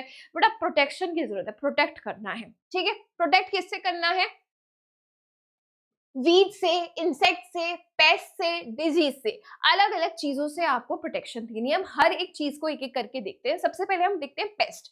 पेस्ट में आपको बता चुकी हूँ, एक ऐसे इंसेक्ट जो क्रॉप को डैमेज करते हैं, animals which affect the crop, जैसे कि बेटा इंसेक्ट्स हो गए। अब किस किस टाइप के इंसेक्ट्स हैं जो क्रॉप्स को कैसे अफेक्ट करते हैं, है ना। आपने देखा होगा बेटा, कभी कभी आप लीव्स देखते हो, उसमें ऐसे ऐसे निशान से लगे होते हैं। ये क्या है? ये आके उसको खा गया, च्यू कर गया, च्यू कर गया, कट कर गया। तो सबसे पहले च्यूइंग इंसेक्ट, च्यूइंग इंसेक्ट क्या करता है बेटा? कट कर देता है, रूट को, स्टेम को, लीफ को कट कर देता है। नेक्स्ट बेटा होते हैं बोरर इंसेक्ट। बोरर बोले तो होल बना देता है बेटा, होल बना देता है, होल बना दिया, देखो होल बना दिया। बोरर मतलब बोर कर दिया, होल बना दिया, ठीक है। तो सक बोर, अच्छा उल्टा लिख दिया है बेटा। ये बोरर इंसेक्ट का ना ये वाला है, bore into the stem and fruit. Bore मतलब होल बना दिया है, ठीक है। नेक्स्ट आता है sucking insect. Sucking insect, sucking से नाम से समझ आ रहा है वो क्या कर रहा है? जो अंदर का फ्लूइड है, जो वाटर है, मिनरल्स है, उसको सक करता रहता है। तो बेटा इसका वाला ये वाला पॉइंट है, suck the cell sap from the various parts of the plant. तो जो प्लांट है उनको अफेक्ट करते हैं पेस्ट, यानी कुछ अलग अलग टाइप के इंसेक्ट। या तो वो कट कर देंगे, या वो होल बना देंगे, या फिर वो फ्लूइड को सक कर लेंगे। तीन टाइप के हो गए, ठीक है। अब आपको क्या करना है? इनसे अपने आप को बचाना है भाई, क्रॉप्स को बचाना है। तो आप क्या करोगे भाई? पेस्टिसाइड स्प्रे कर दोगे। पेस्टिसाइड मतलब जो पेस्ट को मारेगा, केमिकल सब्सटेंसेस है। तो केमिकल मेथड है जो आपके किल करते हैं पेस्ट को। जैसे इंसेक्टिसाइड जो बेटा किल करे इंसेक्ट को, किल इंसेक्ट। फंजीसाइड कौन होते हैं? जो फंगस को किल करे, किल फंगस। अगर कोई हर्ब्स को किल कर रहा है तो बेटा किल हर्ब्स, हर्बिसाइड।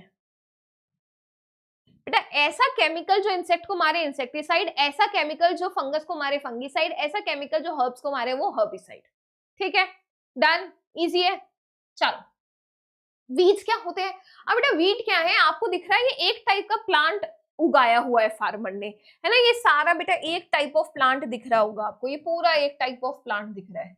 लेकिन आपने देखा इसमें एक अनवांटेड प्लांट, ये वाला प्लांट तो पौधे फार्मर ने उगाया ही नहीं था। ये जो बीच में आ गया है ना, ये तो फार्मर कह रहा है भाई मैंने तो तुझे उगाया नहीं था, तू कहां से आ गया? एक अनवांटेड प्लांट आ गया है।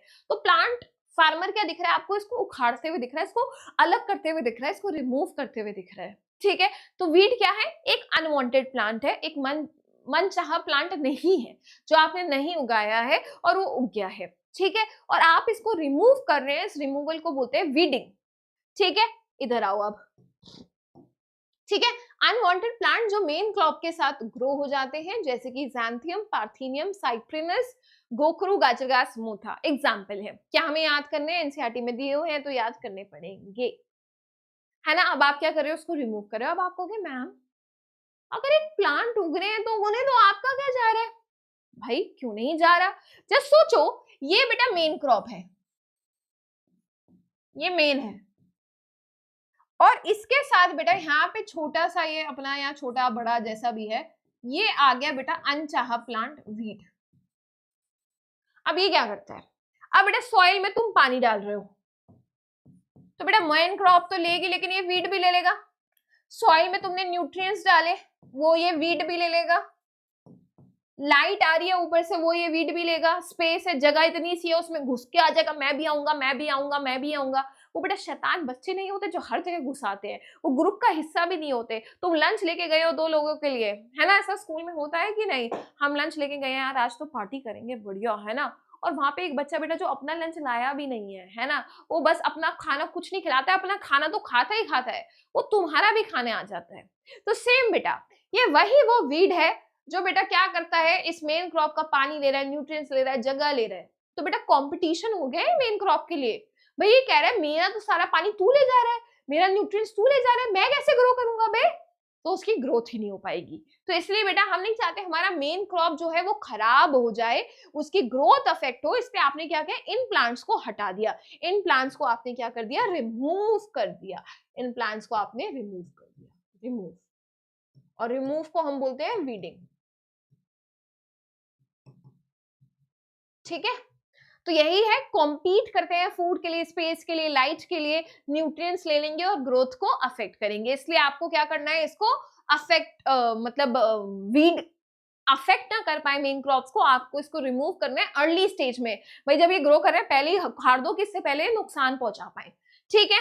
अच्छा, और बेटा हम किस तरीके से प्रिवेंट कर सकते हैं वीडिंग को, वीड कंट्रोल को कैसे कर सकते हैं? यानी कि अगर वीड्स हम नहीं चाहते हैं, ये तो बेटा अगर हो जाए तब की बात है, हो जाए तो तुमने फिर रिमूव किया है। कैसे रिमूव किया? फिजिकली, फिजिकल रिमूवल, फिजिकली तुमने मैनुअल रिमूव कर दिया है, या फिर बेटा तुमने कुछ वीडीसाइड स्प्रे कर दिए हैं। वीडीसाइड्स, वीडीसाइड क्या होंगे? जो केमिकल्स वीड को मारेंगे, है ना बेटा। एक बार वीड लग गया, आपको दिखा है वो लगा हुआ वीड है, आप क्या कर रहे हो? इस प्लांट को हटा रहे हो, फिजिकली हटा रहे हो। या फिर तुमने क्या किया? कुछ स्प्रे कर दिया, है ना, ऐसा केमिकल स्प्रे कर दिया जो वीड्स को मारेगा, वीडीसाइड। लेकिन यार तुम नहीं चाहते, ये तो होने के बाद की बात है, तुम पहले से ही नहीं चाहते वीड्स हो, तो अक्सर क्या करते हैं लोग? प्लूइंग करते हैं, आप देखते हो, अच्छे से क्रॉपिंग पैटर्न को फॉलो करते हैं। तो यही बात दी हुई है कि प्रॉपर से सीड बेड को प्रिपेयर करोगे, अच्छे से क्रॉप्स को सो करोगे, अलग अलग क्रॉपिंग पैटर्न का इस्तेमाल करेंगे, जिससे वीड होंगे ही नहीं, पहले ही तुम उनको हटा रहे हो, है ना। सीड को सो करने से पहले तुम प्लोइंग करते हो, है ना, इंटरक्रॉपिंग करते हो, क्रॉप रोटेशन करते हो। मैंने बताया इन सबसे वीड का कंट्रोल होता है, पेस्ट में कंट्रोल मिलता है। तो आप प्रिवेंट कैसे कर सकते हैं? प्रिवेंशन का तरीका है, और एक बार हो गया तो रिमूवल का तरीका ये है, ठीक है।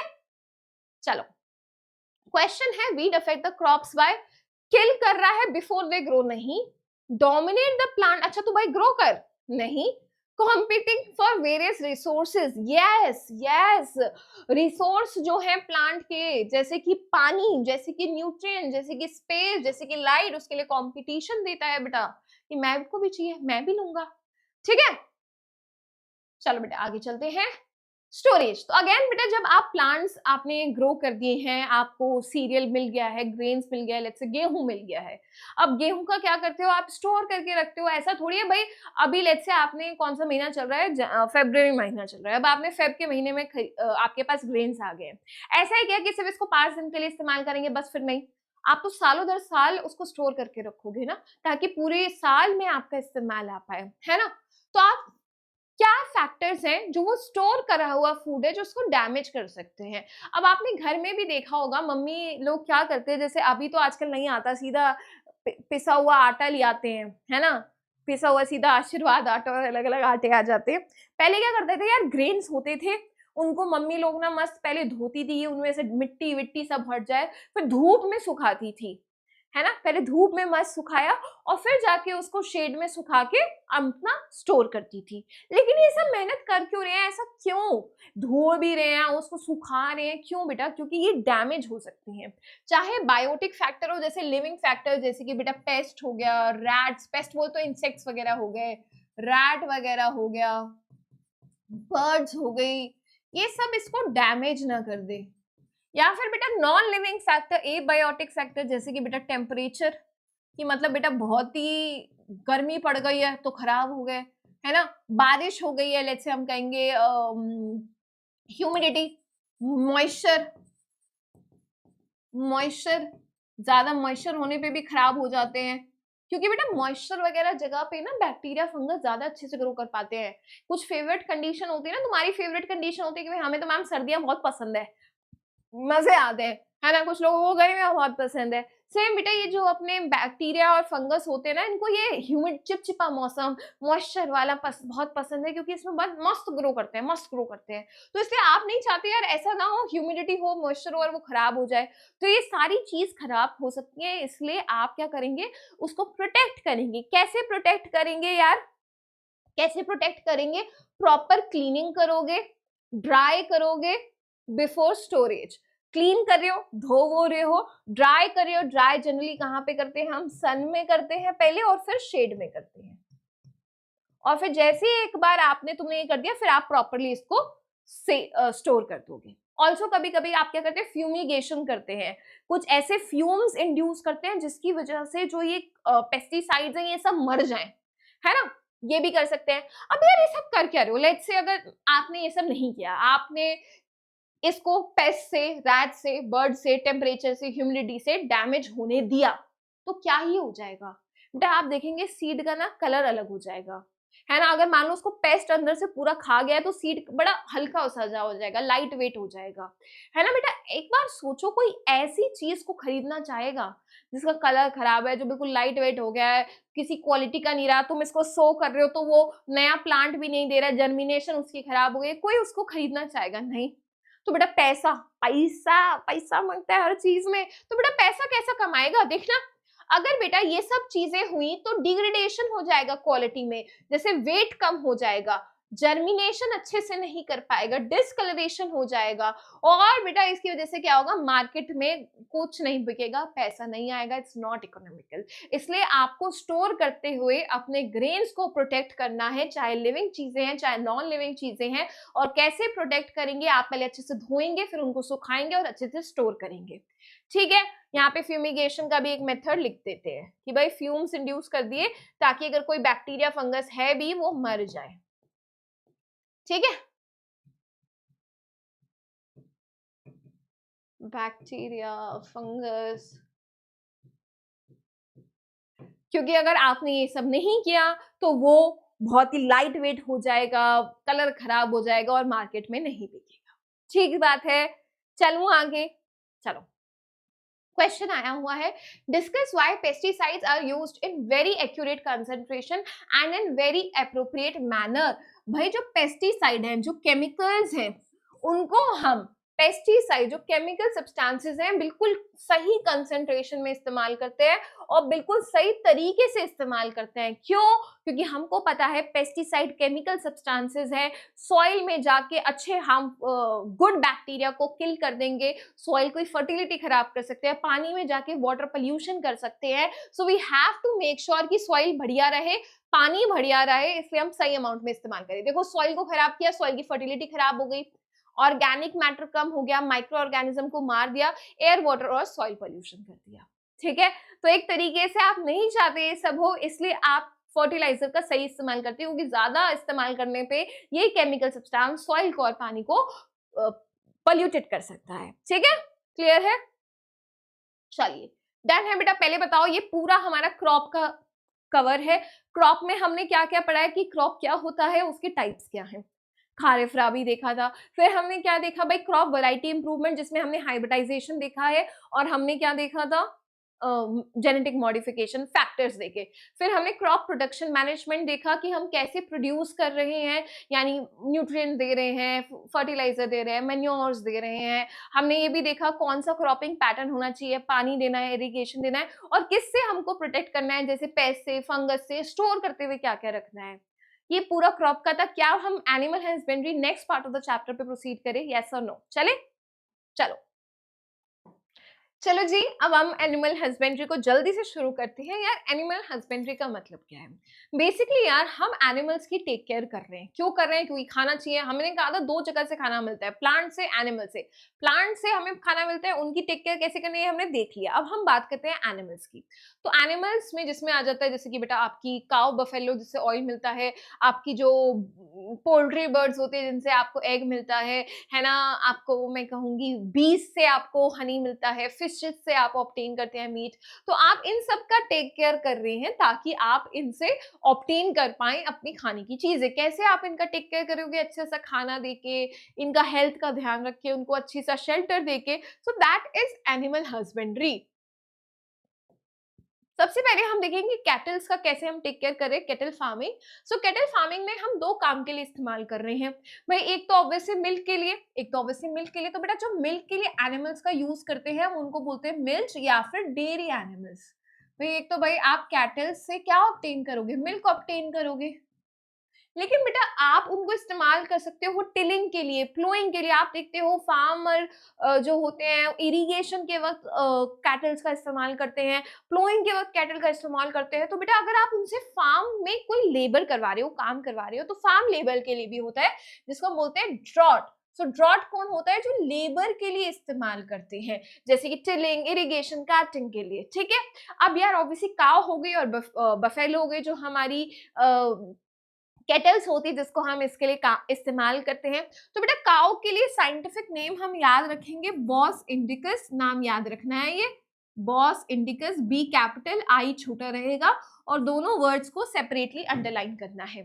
सेम बेटा बफेलो के लिए है बॉस बिबालिस, बॉस है बेटा ये, बॉस है हुकुम का इक्का बॉस, लेकिन उस एस में से एक एस हटा देना, ठीक है, वो वाला बॉस मत कर देना। तो बी कैपिटल बॉस का, ब्यूबैलिस का बी स्मॉल और दोनों को सेपरेटली अंडरलाइन, ठीक है। अब यार हो सकता है कि वो जो हमारी केटल है, जो हमारी काव है, बफेलो है, वो अपनी लोकल ब्रीड है, इंडिया की ब्रीड है, लोकल ब्रीड है, या फिर हो सकता है यार वो फॉरेन ब्रीड हो, यानी कि एग्जॉटिक ब्रीड हो, कहीं बाहर से आप इनको लेके आए हैं, एग्जॉटिक ब्रीड यानी कि फॉरेन ब्रीड, फॉरेन।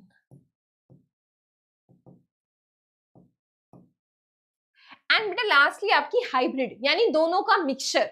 अब दोनों का मिक्सचर क्यों कर रहे होंगे, दोनों में कुछ ना कुछ खूबियां होंगी। तो बेटा इंडिजिनस ब्रीड ऐसा है कि ये बेटा डिजीज रेजिस्टेंट होती है, इतनी इजिली ना इनको बीमारी नहीं होती। हमारी जो इंडिया की लोकल ब्रीड होती है ना कैटल्स की, तो बेटा डिजीज रेजिस्टेंट होती है, बीमारी नहीं होती इजिली इनको। और बेटा एक्सोटिक ब्रीड क्या होती है, वो ज्यादा मिल्क प्रोड्यूस करती है, उनका लैक्टेशन पीरियड ज्यादा है, मतलब ज्यादा ड्यूरेशन तक बेटा वो मिल्क प्रोड्यूस करती है, ज्यादा मिल्क प्रोडक्शन हो रही है, ठीक है। तो दोनों का फायदा हमें चाहिए, तो हमने हाइब्रिड बना दिया। तो अगर कुछ एग्जांपल देखा जाए और आपसे पूछ लिया जाए, तो एक्सोटिक ब्रीड काउ है रेड सिम, सॉरी एक्सोटिक ब्रीड काउ का है brown Swiss, Jersey and Holstein. And बेटा exotic breed of buffalo is Azerian Anatolian. अगर मैं बात करूं indigenous breed of cow red Sindhi, Sahiwal, Gir. And indigenous मतलब local breed of buffalo, Murrah and Mehsana. क्या हमें ये नाम याद रखना है? यस, सैडली यस, ये नाम याद रखना पड़ेगा एग्जाम्स में। इन पे भी क्वेश्चन आ सकता है कि कौन सी काउ है, कौन सी बफेलो है, कौन सी इंडिजिनस है, कौन सी एक्सोटिक है, ठीक है। चलिए अब यार आप क्या कर रहे हो, उनका टेक केयर कर रहे हो, टेक केयर करते हुए आप क्या कर रहे हो, उनको क्लीन कर रहे हो, यानी इनको ब्रश कर रहे हो, कोई बेटा इनकी स्किन पे कोई लूज हेयर है, डस्ट है, डर्ट है, उसको हटा रहे हो, है ना। So you are cleaning the cattles, ठीक है, वॉशिंग कर रहे हो, डर्ट, लूज हेयर, पैरासाइट वगैरह चिपके वो सब हो जाएगा, प्रॉपर ग्रूमिंग कर रहे हो। नेक्स्ट आप इनको बेटा शेल्टर दे रहे हो, शेल्टर मतलब बेटा वेल वेंटिलेटेड होना चाहिए, उनको सांस इजीली आए। जो स्लोप है ना वो थोड़ा सा ऐसे स्लैंट होना चाहिए, स्लोप होना चाहिए जो फ्लोर है। क्यों बेटा, अगर बेटा उनका जो यूरिन वगैरह है वो बह के चला जाए, वहीं यूरिन में ना पड़े रहेंगे लोग, ठीक है। सो आप प्रॉपर शेल्टर दे रहे हो, है ना। और प्रेडेटर हीट से, कोल्ड से, रेन से कर रहे हो, it should be well ventilated, well ventilated होना चाहिए, है ना। ताकि बेटा अच्छे से सांस ले पाए, और ऊपर से बेटा कवर होना चाहिए। ऐसा नहीं है बारिश आए तो बेचारे उसमें बारिश से भीग जाए, तो आपको उनको प्रोटेक्ट करना है, ऐसा आपको शेल्टर देना है। फिर नेक्स्ट आता है बेटा खाना।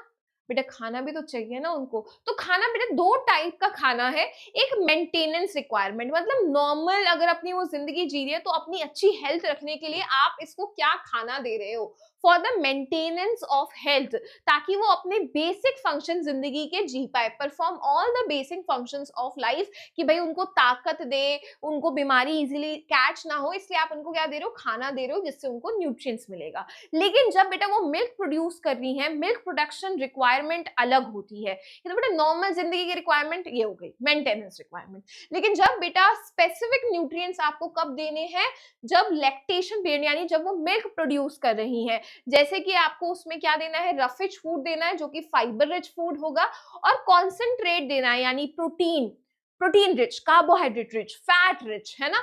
सो न्यूट्रिएंट रिच फूड देना है which is rich in carbohydrate, vitamins, high amount of protein. So आप इनको प्रॉपर खाना खिला रहे हो।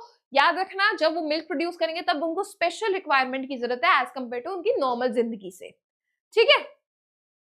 नेक्स्ट यार हेल्थ, ऑब्वियसली ऐसा नहीं चाहते कि इनको भाई बीमारी वगैरह हो जाए, तो कोई बैक्टीरिया, वायरस, इन सब बीमारियों से आपको बचाना है। तो अगर कोई बैक्टीरिया, वायरस से कोई बीमारी हो रही है तो उससे बचाना है। अब जैसे आप अपने आप को बचाने के लिए, कोविड-19 से बचाने के लिए वैक्सीनेशन लिया था, तो इनको भी बेटा बचाने के लिए वैक्सीनेशन हम प्रिवेंशन के उससे दे सकते हैं।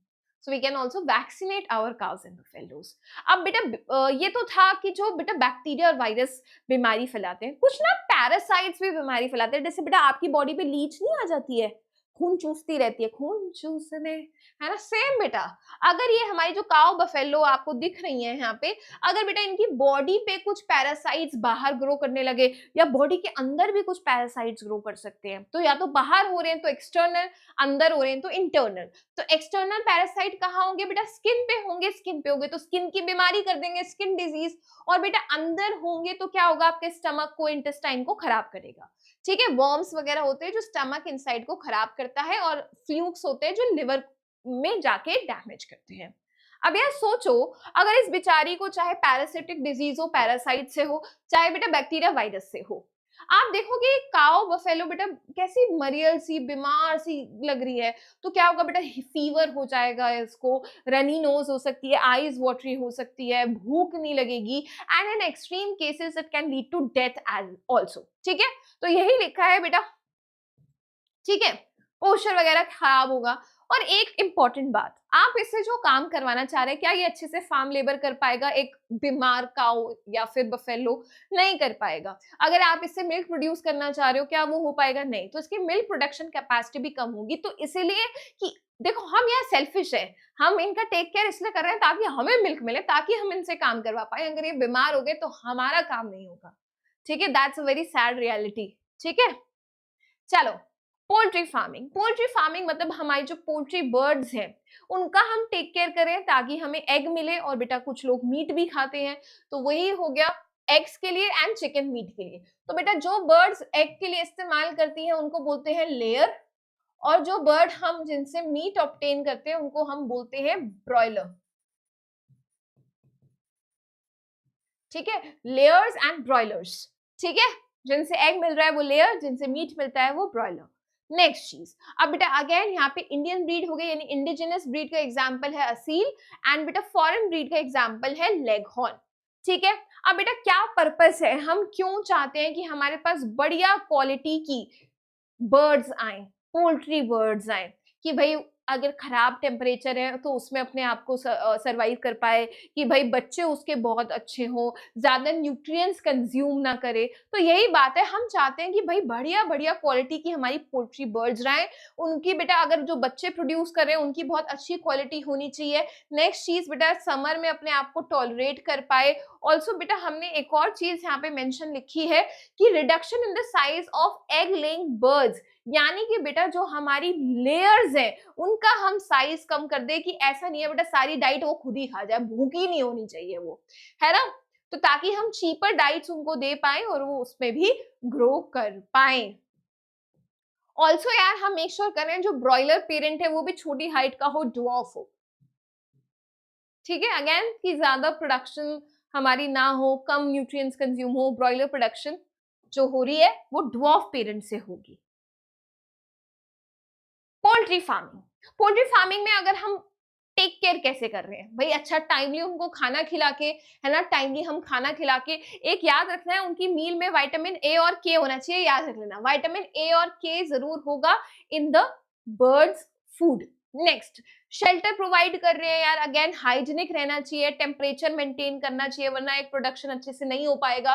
टेम्परेचर को मेंटेन करना है, हाइजीनिक कंडीशन रखनी है, और बीमारियों से इनको बचाना है।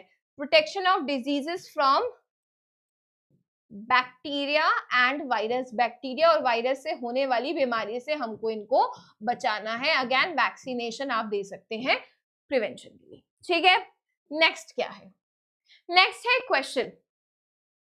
एक क्वेश्चन मैं आपको होमवर्क दे रही हूं, क्या होगा अगर पोल्ट्री बर्ड्स का साइज बड़ा है। अभी मैंने बताया था पोल्ट्री बर्ड्स का साइज ना छोटा होना चाहिए, छोटा होना चाहिए, और कोई समर अडेप्टेशन नहीं है, मतलब टेम्परेचर बहुत हाई है, टेम्परेचर बहुत हाई है, तो मैंने आपको बताया था एग की प्रोडक्शन अच्छे से नहीं हो पाएगी। In order to get small size poultry birds having summer adaptability, what method will be employed? तो बेटा समर, अगर हम चाहते हैं कि वो समर में भी अच्छा ग्रो करे, और बेटा हम चाहते हैं कि टेम्परेचर ज्यादा हाई हो रहा है, तो नुकसान क्या हो जाएगा, क्या हो जाएगा बेटा, एग की प्रोडक्शन को एक स्पेसिफिक टेम्परेचर चाहिए, अगर ज्यादा टेम्परेचर होगा तो एग की प्रोडक्शन अच्छे से नहीं होगी, it will lead to decline in egg production. ठीक है, नेक्स्ट आते हैं फिशेस पे। अब यार फिशेस में हम देख रहे हैं कि फिशेस को हम कंज्यूम करते हैं because it's a cheap source of animal protein, proteinaceous होता है बहुत ज्यादा, ठीक है। अब फिशेस आप कैसे ऑब्टेन करते हैं? या तो बेटा सिंपल तुमने अपना जाला फेंका मछली का और मछली ले ली, कैप्चर कर लिया फिश को, सीधा जाला फेंका कैप्चर कर लिया। या एक जगह होता है जहां पे आप बेटा फिशेस को ग्रो कर रहे हैं, उनका टेक केयर कर रहे हैं, फिर अल्टीमेटली आप उनको हार्वेस्ट कर रहे हैं, दैट इज कल्चर फिशरी। आपने प्रॉपर कल्चर किया है फिशेस को। थोड़ा आगे चलते हैं। अब आप आते हैं बेटा मरीन फिशरीज, यानी कि बेटा हम मरीन वाटर से, जैसे सी से, ओशन से हम फिशेस को कलेक्ट कर रहे हैं। कौन सी फिशेस को आप मरीन वाटर से कलेक्ट कर सकते हैं? जैसे pomfret, mackerel, tuna, sardines, Bombay duck. अब जब आप फिशेस को जाके पकड़ के आ रहे हैं सी से, ओशन से, अब यार आपको चाहते हैं आप भर भर के मछलियां मिले आपको, तो आप कैसे उनको डिटेक्ट करेंगे? तो आप बेटा अपनी फिशिंग बोट लेके जाओगे, जिसमें एक बड़ा सा जाल होगा, फिश का नेट होगा, एक बड़ा सा जाल होगा, फिश का नेट होगा। अब बेटा आप जब फिश का नेट लेके जा रहे हो, आपको कैसे पता इधर ज्यादा है? तो बेटा अगर आपको एक ग्रुप ऑफ फिश को लोकेट करना है तो कुछ इको साउंडर्स आते हैं, कुछ सैटेलाइट्स होते हैं जो डिटेक्ट कर लेते हैं भाई यहाँ तो भर के मछली है, तो अब नमाज जाला फेंकते हो, अपनी मछली पकड़ के ले आते हो, ठीक है। तो फिशेस को आप कैच करते हो अपने फिशिंग नेट से, और फिशिंग नेट किस में होता है? फिशिंग बोट में होता है। आप कैसे यील्ड इंक्रीज करोगे? जब आप लोकेट कर पाओगे लार्ज स्कूल ऑफ फिश, यानी ग्रुप ऑफ फिश को आप लोकेट कर पाओगे। और ग्रुप ऑफ फिश को आप कैसे लोकेट करोगे? सैटेलाइट्स और इको साउंडर का इस्तेमाल करके। अब ये तो था यार मरीन वाटर, सी और ओशन से।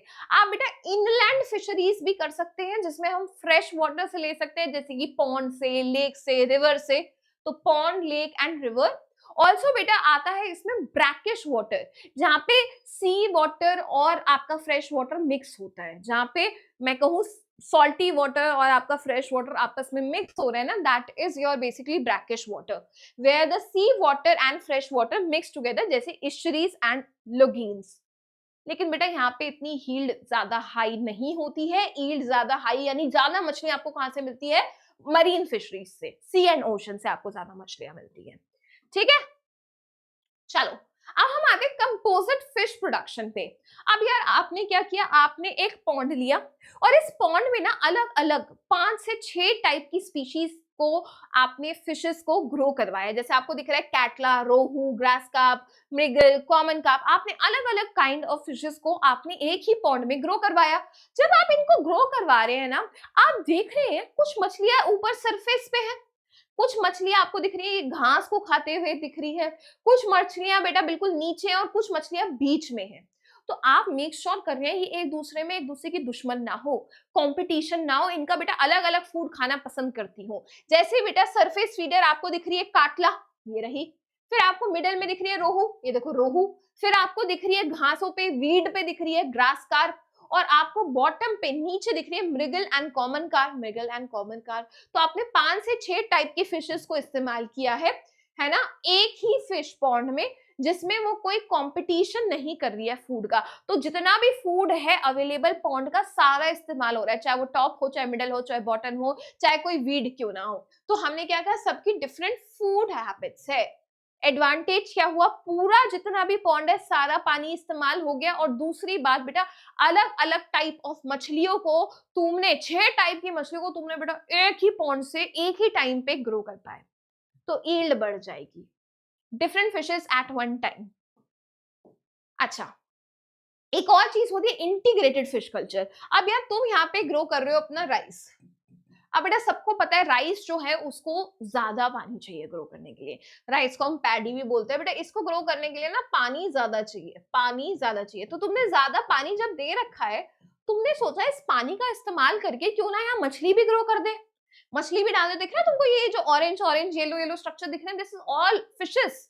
तो आपने जब प्लांट के साथ साथ मछलियों को भी डाला, तो हम बोलते हैं इंटीग्रेटेड फिश कल्चर, है ना। जब आपने कॉम्बाइन कर दिया राइस को फिश के साथ, ताकि फिश भी ग्रो कर जाए उस पानी में जिसमें आपके पूरे राइस ग्रो कर रहे हैं, उसी पानी में मछली का भी ग्रोथ हो जाए, ठीक है। Last topic for this chapter, beekeeping. यार जो अपनी बीज हैं आप उनका टेक केयर कर रहे हो, क्योंकि आपको उनसे हनी मिलता है। Honey has so many qualities, है ना। हनी की क्या क्या क्वालिटीज है? मेडिसिनल प्रॉपर्टीज होती है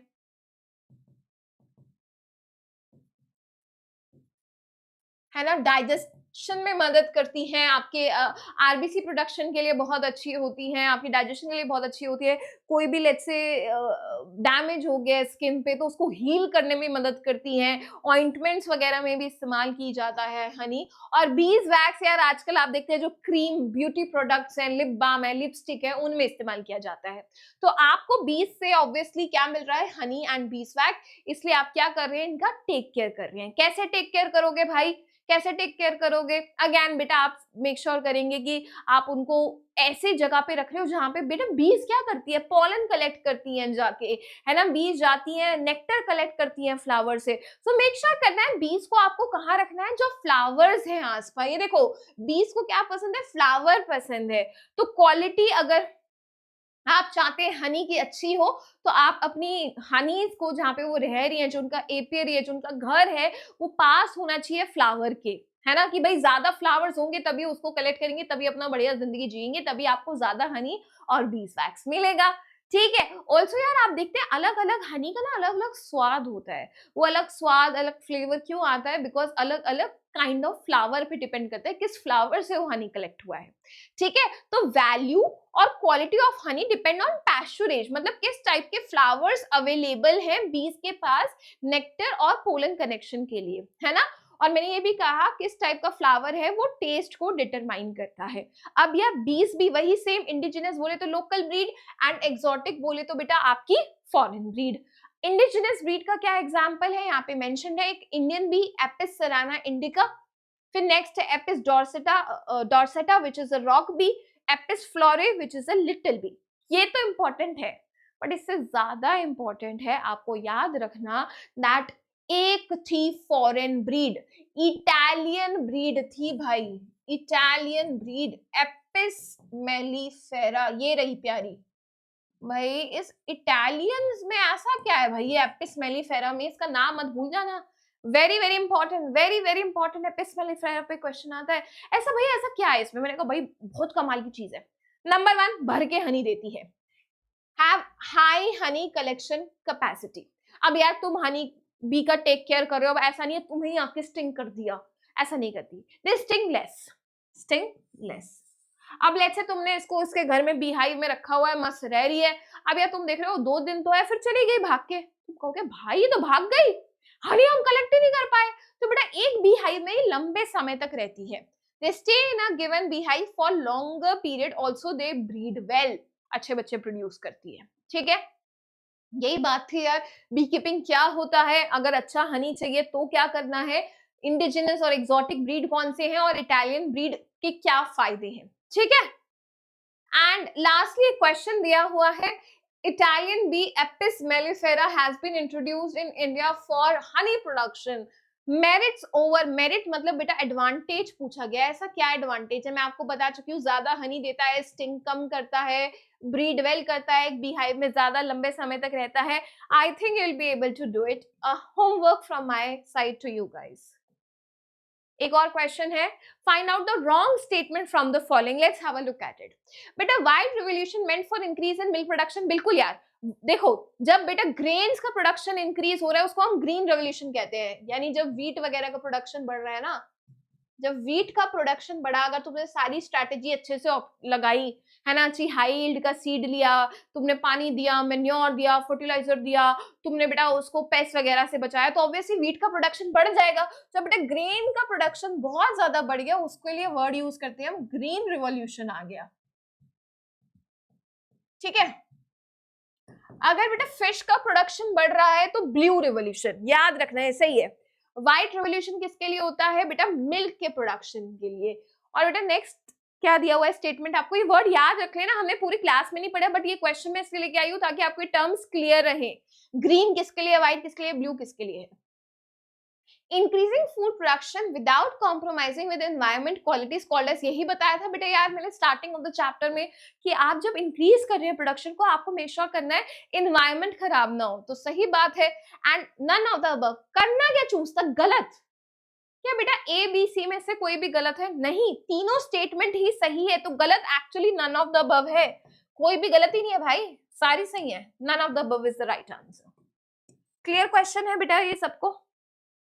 एंड दैट्स इट, आज की क्लास इतनी ही थी। इंप्रूवमेंट इन फूड रिसोर्सेज पूरा कंप्लीटेड है, चाहे प्लांट का सिस्टम हो चाहे पूरा एनिमल्स का हो। We have completed everything given in your NCERT. हर चीज पढ़ी है, हर चीज along with few questions. I hope आपको ये चैप्टर क्लियर है। एंड बेटा मैंने सेल, टिश्यू और इम्प्रूवमेंट तीनों ही चैप्टर आपके लिए रिकॉर्ड करके डाल दिए हैं। What I will do, I will make a playlist ताकि आपके लिए वो अवेलेबल हो और आपके एग्जाम टाइम में बहुत बहुत बहुत मदद करे। अगर आपकी स्टिल कोई क्वेरी रह गई है आपके फाइनल एग्जाम से पहले 9th class, you are free to tell me in the comment section. I am all here for you. इसके अलावा यस, मैंने इंस्टाग्राम पे काफी बच्चों का देखा था जब मैंने चैनल स्टार्ट किया था कि मैम कब वीडियोस आ रही है, 9th क्लास के लिए कुछ है कि नहीं। बिल्कुल था, एंड ये वीडियोस थी। One shot as asked by you, as requested by you, I have put in. अगर आपको कोई और हेल्प चाहिए तो प्लीज आप मुझे बताइए। सो ये तो चैनल है जिसपे हम डाल रहे हैं आस्था सूर्यवंशी और बायोलॉजी टीचर पे, जिसमें हम सारी अपनी लॉन्ग फॉर्मेट वीडियोस डाल रहे हैं। But if you want some exam tips और किस तरीके से आंसर लिखना है, लॉन्ग आंसर को कैसे लिखना है, डायग्राम कैसे ड्रॉ करने हैं, so I have another channel, you can check that out as well, biologic with Aastha, जहाँ पे सारी वो मैं चैनल के डिस्क्रिप्शन में डाल दूंगी उस डिटेल्स को कि मेरे दूसरा चैनल कौन सा है, जहाँ पे आप बाकी डिटेल्स भी चेक कर सकते हैं। अगर आपको कुछ भी दिक्कत है प्लीज कमेंट सेक्शन में मुझे बताएं। I am here for you guys. Alright, also आपका एग्जाम जब भी होने वाला है, I wish you all the very very best. Keep faith in you, keep trust in you. आपने पूरे साल पढ़ा है, अगर आपने नहीं भी पढ़ा है लास्ट के 3 लेक्चर्स अच्छे से देख लेना। सेल, टिश्यूज, इम्प्रूवमेंट, आपके बायो में 110% फुल मार्क्स आएंगे। So bye guys everyone, all the best, और rise and shine, keep learning, keep shining. Bye bye.